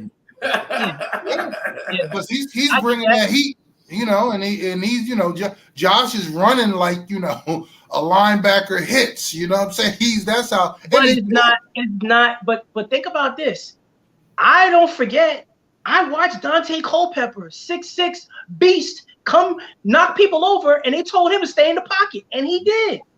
He was the same dude. So, and Josh Allen is a great quarterback. It's not a slight to him.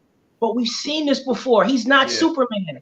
They again tell us not to do something, but when he does it, them to do. He is the greatest thing since he's revolutionizing. Culpepper is the words are he's revolutionizing the quarterback position.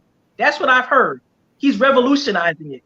That's not true. The first to do it. No. That's not true. Look, I mean, even with there's a lot of Josh Allen talk right now, and they're starting to almost disrespect Mahomes. Yeah. And you see what he did the other night. Yeah.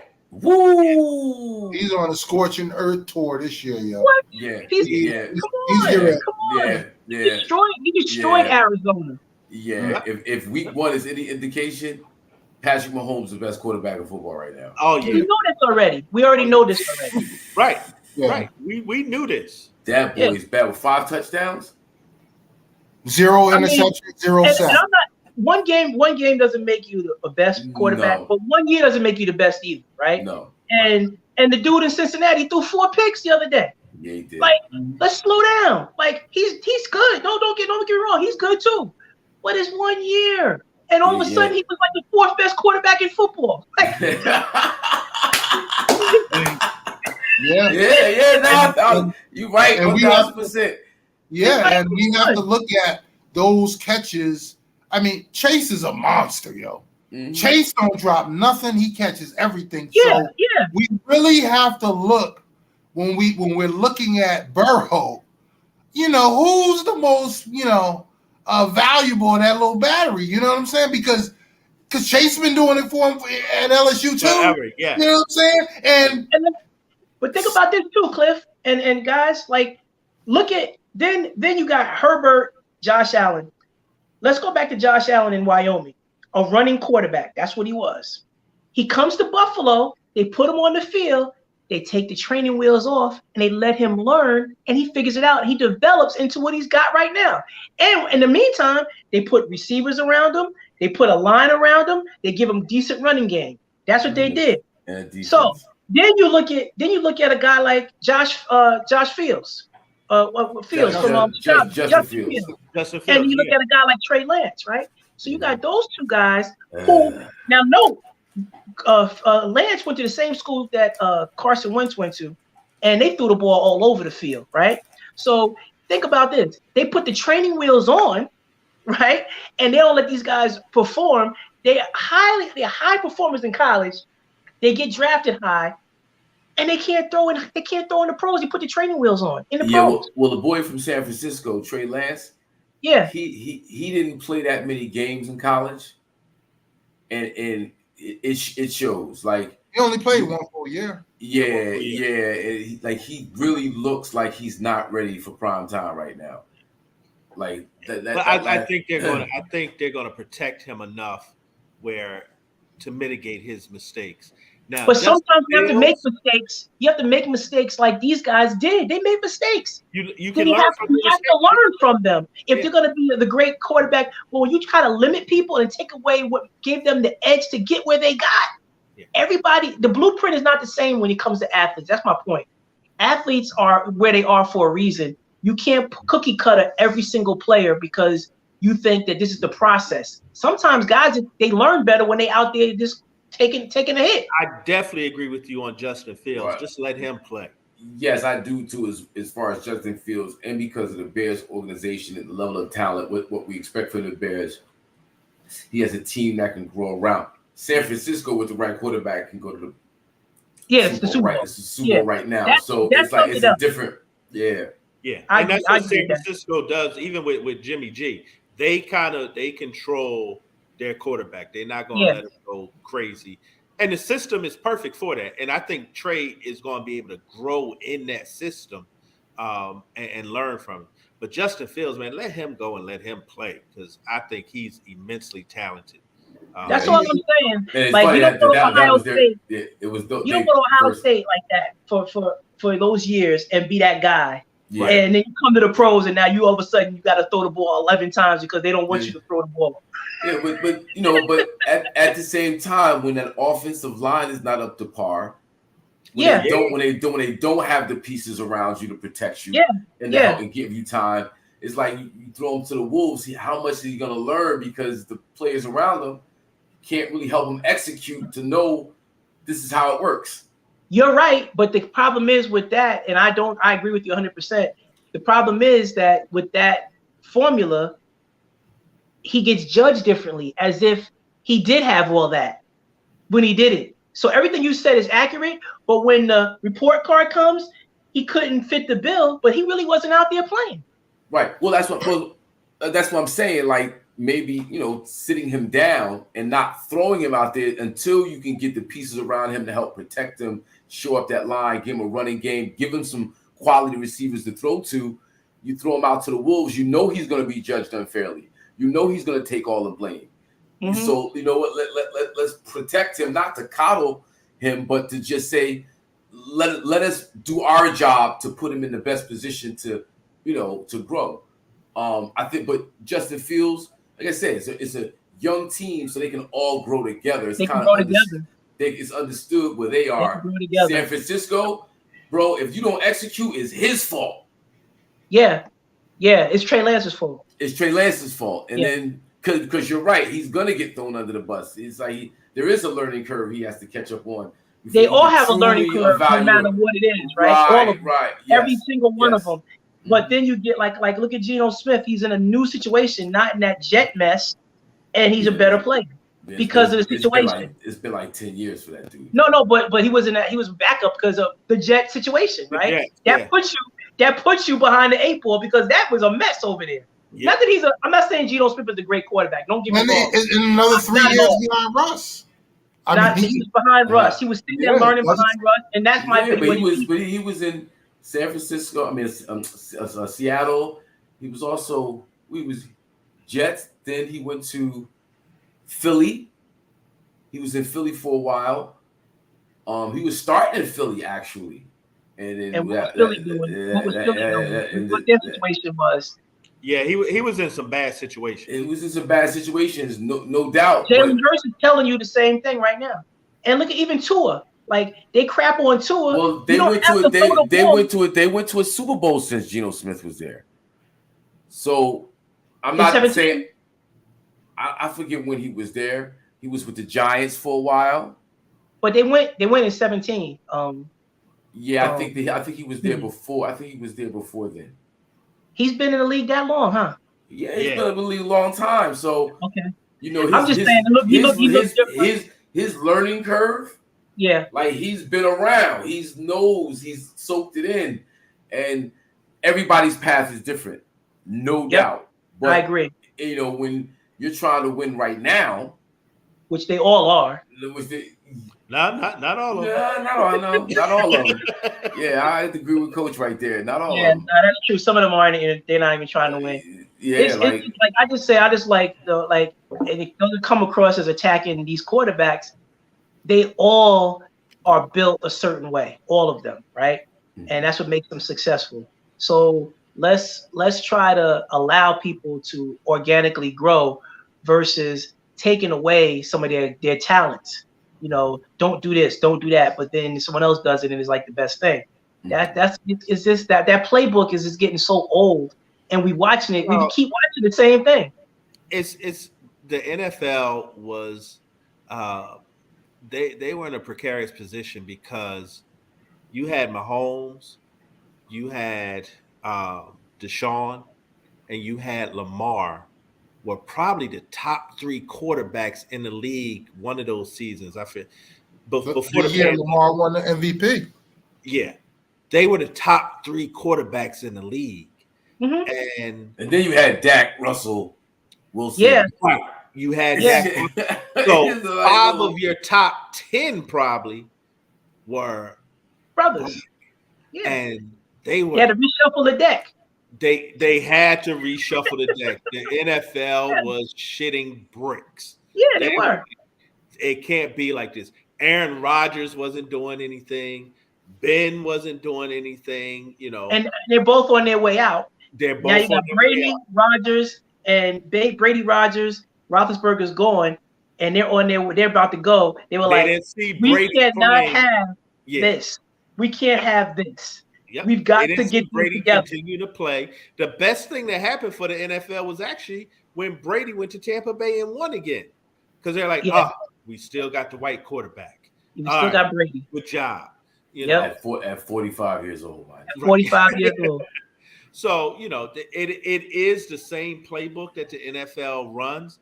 And look, y'all gonna hear me throughout this season of Mad IZM TV Sports preaching XFL. Because I want to see these guys just leave the shield. Go where we know Dwayne Rock Johnson owns XFL, and he understands what they're going through. He did a whole HBO show off of it. He did it. He did it. He did. I watched the whole series. He did. Yep. So that's where it is, man. These guys got to say, you know what? It's not going to change, and we're not going to change them. So, no, I mean the backup position and the starting position is a joke, man. So they keep doing the same old thing, and the result is always going to be the same. Like you don't have nobody telling stories about like Mitch Trubisky. There's no way that Deshaun Watson and Pat Mahomes should be talking about Mitch Trubisky being drafted ahead of them. How does that happen? How does a Matt Castle not play a snap in college but get drafted by the Patriots and get a $70 million contract with Kansas City? How does that happen? Mm-hmm. He didn't play in college. So when you tell me what I got to go do to become a good quarterback, and then you pick a guy that never took a snap in college, It just goes to show you what it's all about. Yeah. No, You it's got to change, and I would love to see Lamar as soon as they put that franchise tag on him, be like, you know what, I'm out. Yeah, he should. You know, He should. I'm going I mean, over he's got here. an MVP. He's an MVP. He's an MVP. He's an MVP. Like Cam was an MVP. I mean, he did his own thing too. But the other problem is guys like Cam and like RG3 and what was the other one? Steve, the one from Texas, Vince Young. Vince Young. They all drank the Kool-Aid. Yeah. They all said it's not like that no more. And as soon as they had that misstep, they were at the bottom of the barrel immediately. Cam said, "I'm different. It's not like that no more for me. It's a different world." No, it's not, Cam. Look who you are now, Cam. Yeah. Under 35 and retired. He said, "I'm not black. I'm OJ." Okay. Okay. It's so funny, man. It's like you see it, you be like, you start laughing, man, because it's so predictable. Yeah, You know? it's sad. Like that is, I guess it's a warm embrace when you get embraced by the mainstream. Yeah. You get that nice cozy hug that down. You be like, you didn't feel the hug they gave you. But then they give you the hand. They give you the hand like, oh, you're like, oh, stop. Feels good when they loving on you. Oh Yeah, man, it's And crazy. that's what Donovan McNabb and Warren Moon were trying to tell these young boys. Yeah, That's They were right. trying. They were trying to tell them, like, yo, this is what it's gonna be.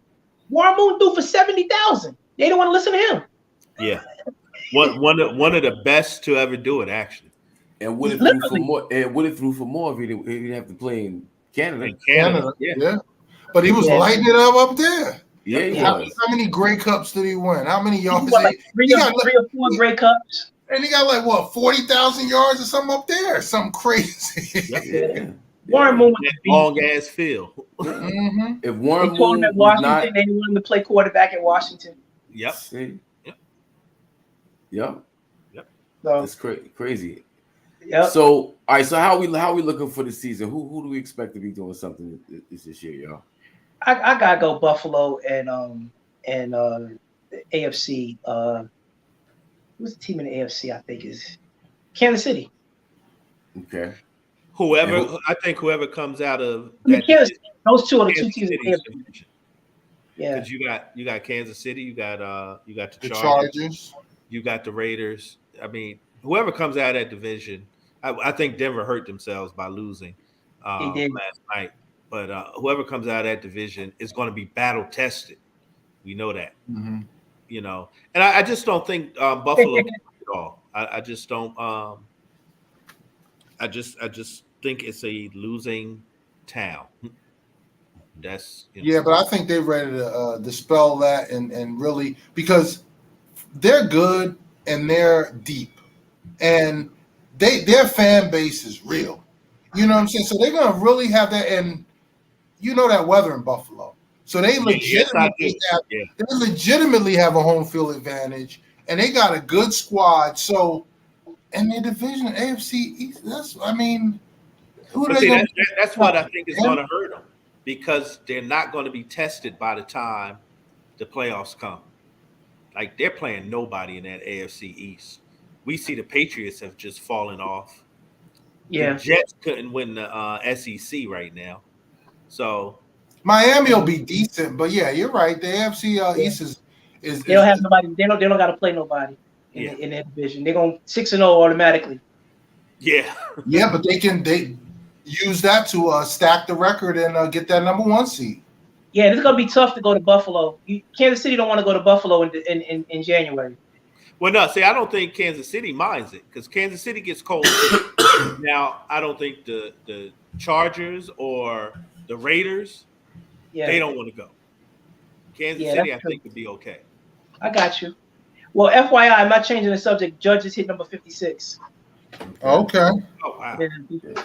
he's he's doing his thing, and he's looking for the big bag. Just like Judge is gonna get that big bag, Lamar's looking for that too. And coach, Lamar gonna get it. if he does, if he goes the path that you're describing, meaning franchise twice, first of all, that number by then will be it's over gonna be 60 crazy. mil. It's ridiculous. Yeah, it's ridiculous. He'll break the bank if literally if he goes that. But I'm just afraid that he's going to get hurt before that. I'm really afraid. Like I thought what happened to Dak, something like that would happen to Lamar this year because he's playing with too much money. Now apparently, or supposedly, I should say, he has a $100 million Lloyd's of London contract out on him, but that's only $100 million. And You got here's the other thing. $200 million on the table. I never trust these NFL organizations with who they put on the field around guys. They don't put nobody around him. Right.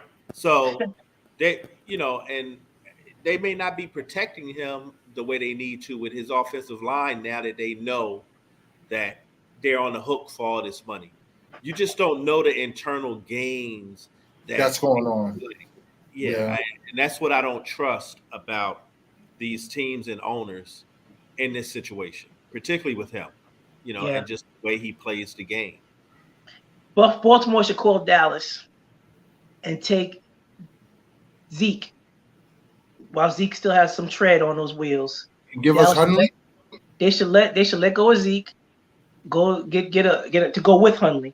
Let them have a two-headed monster, and let the Cowboys rock with Pollard and whoever else they got out there, and get themselves a draft pick while Zeke is worth something. Yeah. And that gives Lamar two backs that could, Zeke might be done in Dallas, but I think he goes somewhere else. I think he got 2 years left in his body. That's about it. So, and that's he's still a shame because what is Zeke, 28, 27? Yeah, 28. Yeah, and that's about the time. Yeah, bro. That's a hard position to maintain longevity. Yep. A lot of wear and tear. But Jerry don't think like that. He gonna keep Zeke until the wheels fall off. Mm-hmm. Man, you got to kick him out the building. And the wheels there. almost off anyway. Almost there. Yeah. Yeah. I got Kansas City coming out the AFC, Tampa Bay coming out the NFC. Yeah, Tampa Bay gonna be tough when they get it all together because Julio Jones on that squad. I didn't know he was on that squad. I was like, he's on that team. Ooh. Yeah. And Leonard Fournette looks like he's hungry. And you got that little guy. Godwin is back. Godwin. Yep. Well, hold on because he went out after the first series, and they called it a hamstring, but it could be something related to that ACL last year. But I just think we need to pump the brakes on Tampa Bay because they got to protect. His middle is very compromised right now of that line, and Dallas got Michael Parsons got to him twice. They didn't get to him as many times as I thought they would, but I think Brady's going to be challenged up the middle a lot, and he's 45, yo. One good hit, he's a wrap. Yeah, but I don't see him making the season. Yo, we've been saying that for the last 7 years, bro. Yeah, but Brady knows. Sound like Max Kellerman. No. He's always had a line. Like I haven't been saying that the past couple of years. When he came to Tampa Bay, he had a ready-made team. He had a line, but he lost 60% of his line in the offseason. Another cat got hurt, and then the backup got hurt. I just think that's what teams are going to do. And the Cowboys, weren't as successful as they needed to be, but I think he's going to get a lot of pressure all year up the middle. And I think they're going to get to him. I think somebody. But he knows how to absorb a hit. Remember, he said his body just becomes jelly when he gets hit. So he's fine. He'll be okay. Yeah. That's who Brady is, man. Yo, those receivers are so dope at what they do. He got a strong team, and I think they're going to be in contention. They're going to be in and it's just the story. He's going his last year. He's good for a story. And Gronk could be back for the playoffs. There you go. See, my dark horse are the Eagles. I hate to say it. Wow. I think they, I like the Eagles actually. they gonna run that ball. They got superior offensive and defensive line. I think if Jalen Hurts could just play his position, and I mean just not do too much, work with what's around him, I think they're gonna be because to be honest with you, I don't really think there's anyone on the NFC that's really that tough. No. I think Aaron Rodgers needs receivers. I think Brady's line is going to be, the death of him, and no one else really stands out in the NFC. Yeah, I'm going with San Fran because they're my team and they're going to figure it out. That's it. I'm sticking to it. They better keep Garoppolo. Well, they're going to keep him. I just think they're keeping him. He's just too. I think the residual effect of what's most likely going to happen is going to be his demise. And what I mean by that is the man has only thrown like 300 and something passes since high school. So he needs the experience to basically progress, get better, and move that team. What happens with a young quarterback?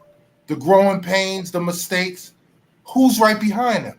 Somebody who took y'all to a championship game last year and a Super Bowl a couple years ago. You don't think those veterans, those cats in the locker room who may not be playing next year, are going to be like, coach, we ain't got time to wait around for this kid. That's what I'm saying. Jimmy, we need Jimmy. And I think because of that, it's just, it ain't going to come together. I don't think it's going to come together. Yeah. And you'll have losses like you had in Chicago. I agree. I think that's a good point. It's a great point. I didn't want to hear it, Cliff, but good point. Yeah. Yeah, I think that's a good one. All are built now. No? On the flip side of that, Coach, if Trance just plays his position, like I said, because he got the quarterback whisperer. Motherfucking Shanahan is the man. Yeah, he looked crazy the other day, bro. No, he did. It looked Tim Tebow-ish. Hey, let's go on. It looked crazy. I was like, oh, he's not ready. Hey, but it was terrible weather, though. It was terrible. Oh, it was a monsoon. Yeah, it was a monsoon. I give him that much. He was running the ball. He did run the ball well. But you got to throw the ball, bro. Yeah. No, that weather was terrible, though. So. He looked like me out there. Duck! Move! Quarterback position is a difficult position. I'm telling you. I'm here to tell you. So next week I might be on hiatus. I'm in California. Oh wow! So I'll be 2 hours behind. I'll be 3 hours behind y'all next week. Golfing? You want to live? No, work. He's in the live tour. But I am gonna probably play a little bit of golf out there in LA. But yeah. Okay. Well, that's what it is. Yep. Yo, man, great first show on the comeback. Yeah. This is dope. And big shout out to everybody that was in the building in the comments. JT, you already know. DJ Wise, everybody else, Big Thurman. Yeah, appreciate it. We're gonna be back next week with episode 77. Hopefully, Wes can find some time to hop in. Yeah, that's what I'm gonna try to do. 4 o'clock. Oh wait! Yeah, we wilding. Come on now. Let me come on. Put that up again. Wait, I'm gonna get a viewer some money now. Last year, remember I was what 15 I'm sorry, 14-2 for best bets, and I was 11-5 for the top dogs. So here are my best bets and top dogs. I'm gonna give you 2 beginning of the season. Browns -6, Lions -2.5, Saints +3, and Steelers +1.5, 1.5. Those are my top dogs. Okay. Hold on a second. Because we didn't even do this. What's the schedule like? Schedule. I got it right here. We don't have to go through the whole list, but just highlight some games. Okay. We got oops.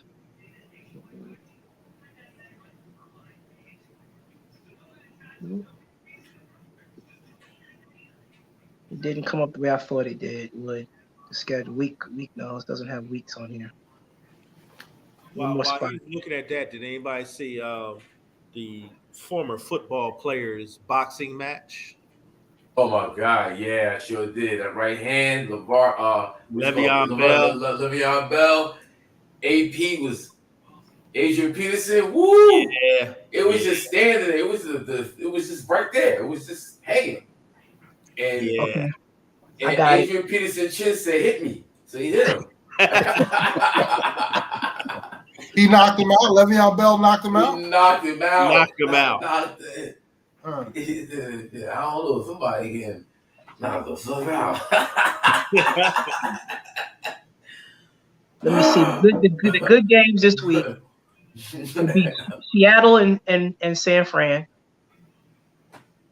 That's a good one. Yep. Mhm. Yep. Another good one is going to be the Dolphins and the Ravens.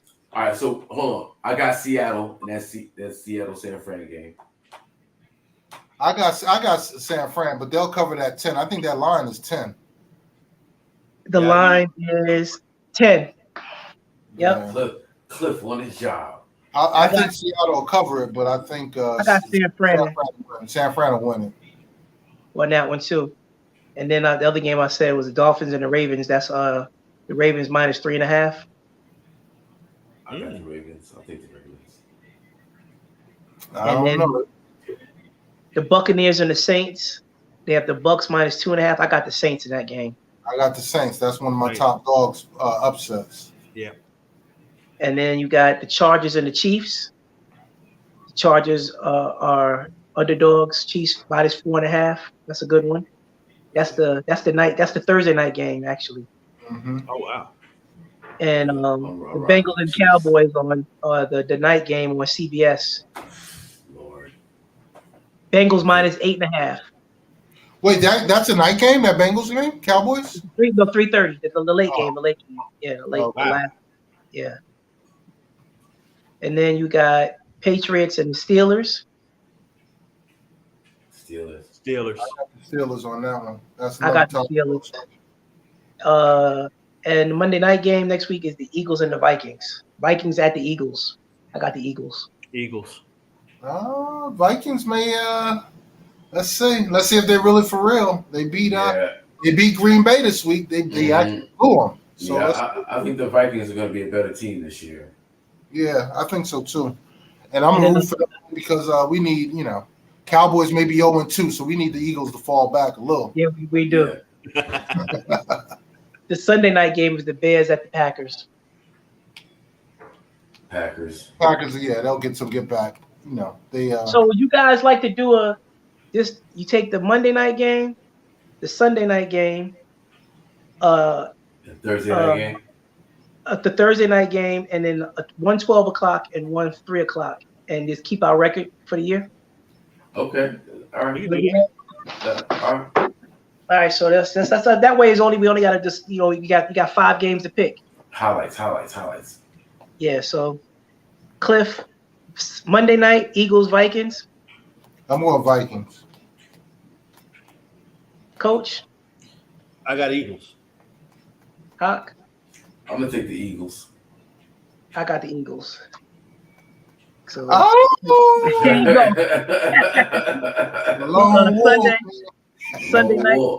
Sunday night is the Bears Packers. Cliff, Cock, Packers. Coach. Bears. Uh-oh. I'm going Packers. So Coach is lone wolf. Yeah, he got hit us. Come on, hit us off. You gotta go out. The Thursday night game. Dog gonna act up right now. Chargers and Chiefs. Chargers. No. I'm gonna switch to Chiefs because it's a Chiefs. They're at home. Is that the Chiefs? I'm taking. Yes, that Chiefs. Oh, I got Chiefs. Chiefs. Definitely Chiefs. We all got the Chiefs. And then I'll pick the Buccaneers Saints. I'm gonna pick the 12 o'clock game. That's gonna be the noon game. And that's where? Where's that? It's in New Orleans. I got Saints. I got New Orleans. I'm taking the Bucks. I got Saints. Oh! And the 3:00 game, I will say 3:30. The best looking game to bet on would be the 49ers and the Seahawks. You know I got the 49ers, so. I have 49ers too. I got the Yep. Seahawks. And I got the 49ers. So, all right. Oh! All right, so we're good. Close. We got the Monday, the Sunday, Thursday night, the 12:00 and the 3:00. Those are the 5 picks. Okay. There it is. All right. You got it. You got to because you're not gonna be here, so you got to. I'll shoot it over to you. I'll shoot it over to you. You have a copy. All right, this is Madison TV, Madison Sports. Your man Hakim Green, Dr. Coach Eric Harriel, Mr. Zatch Master himself, Spliffy, and Uncle Wes. Yo, we out. We out, yo. Peace, gentlemen. Peace. Peace.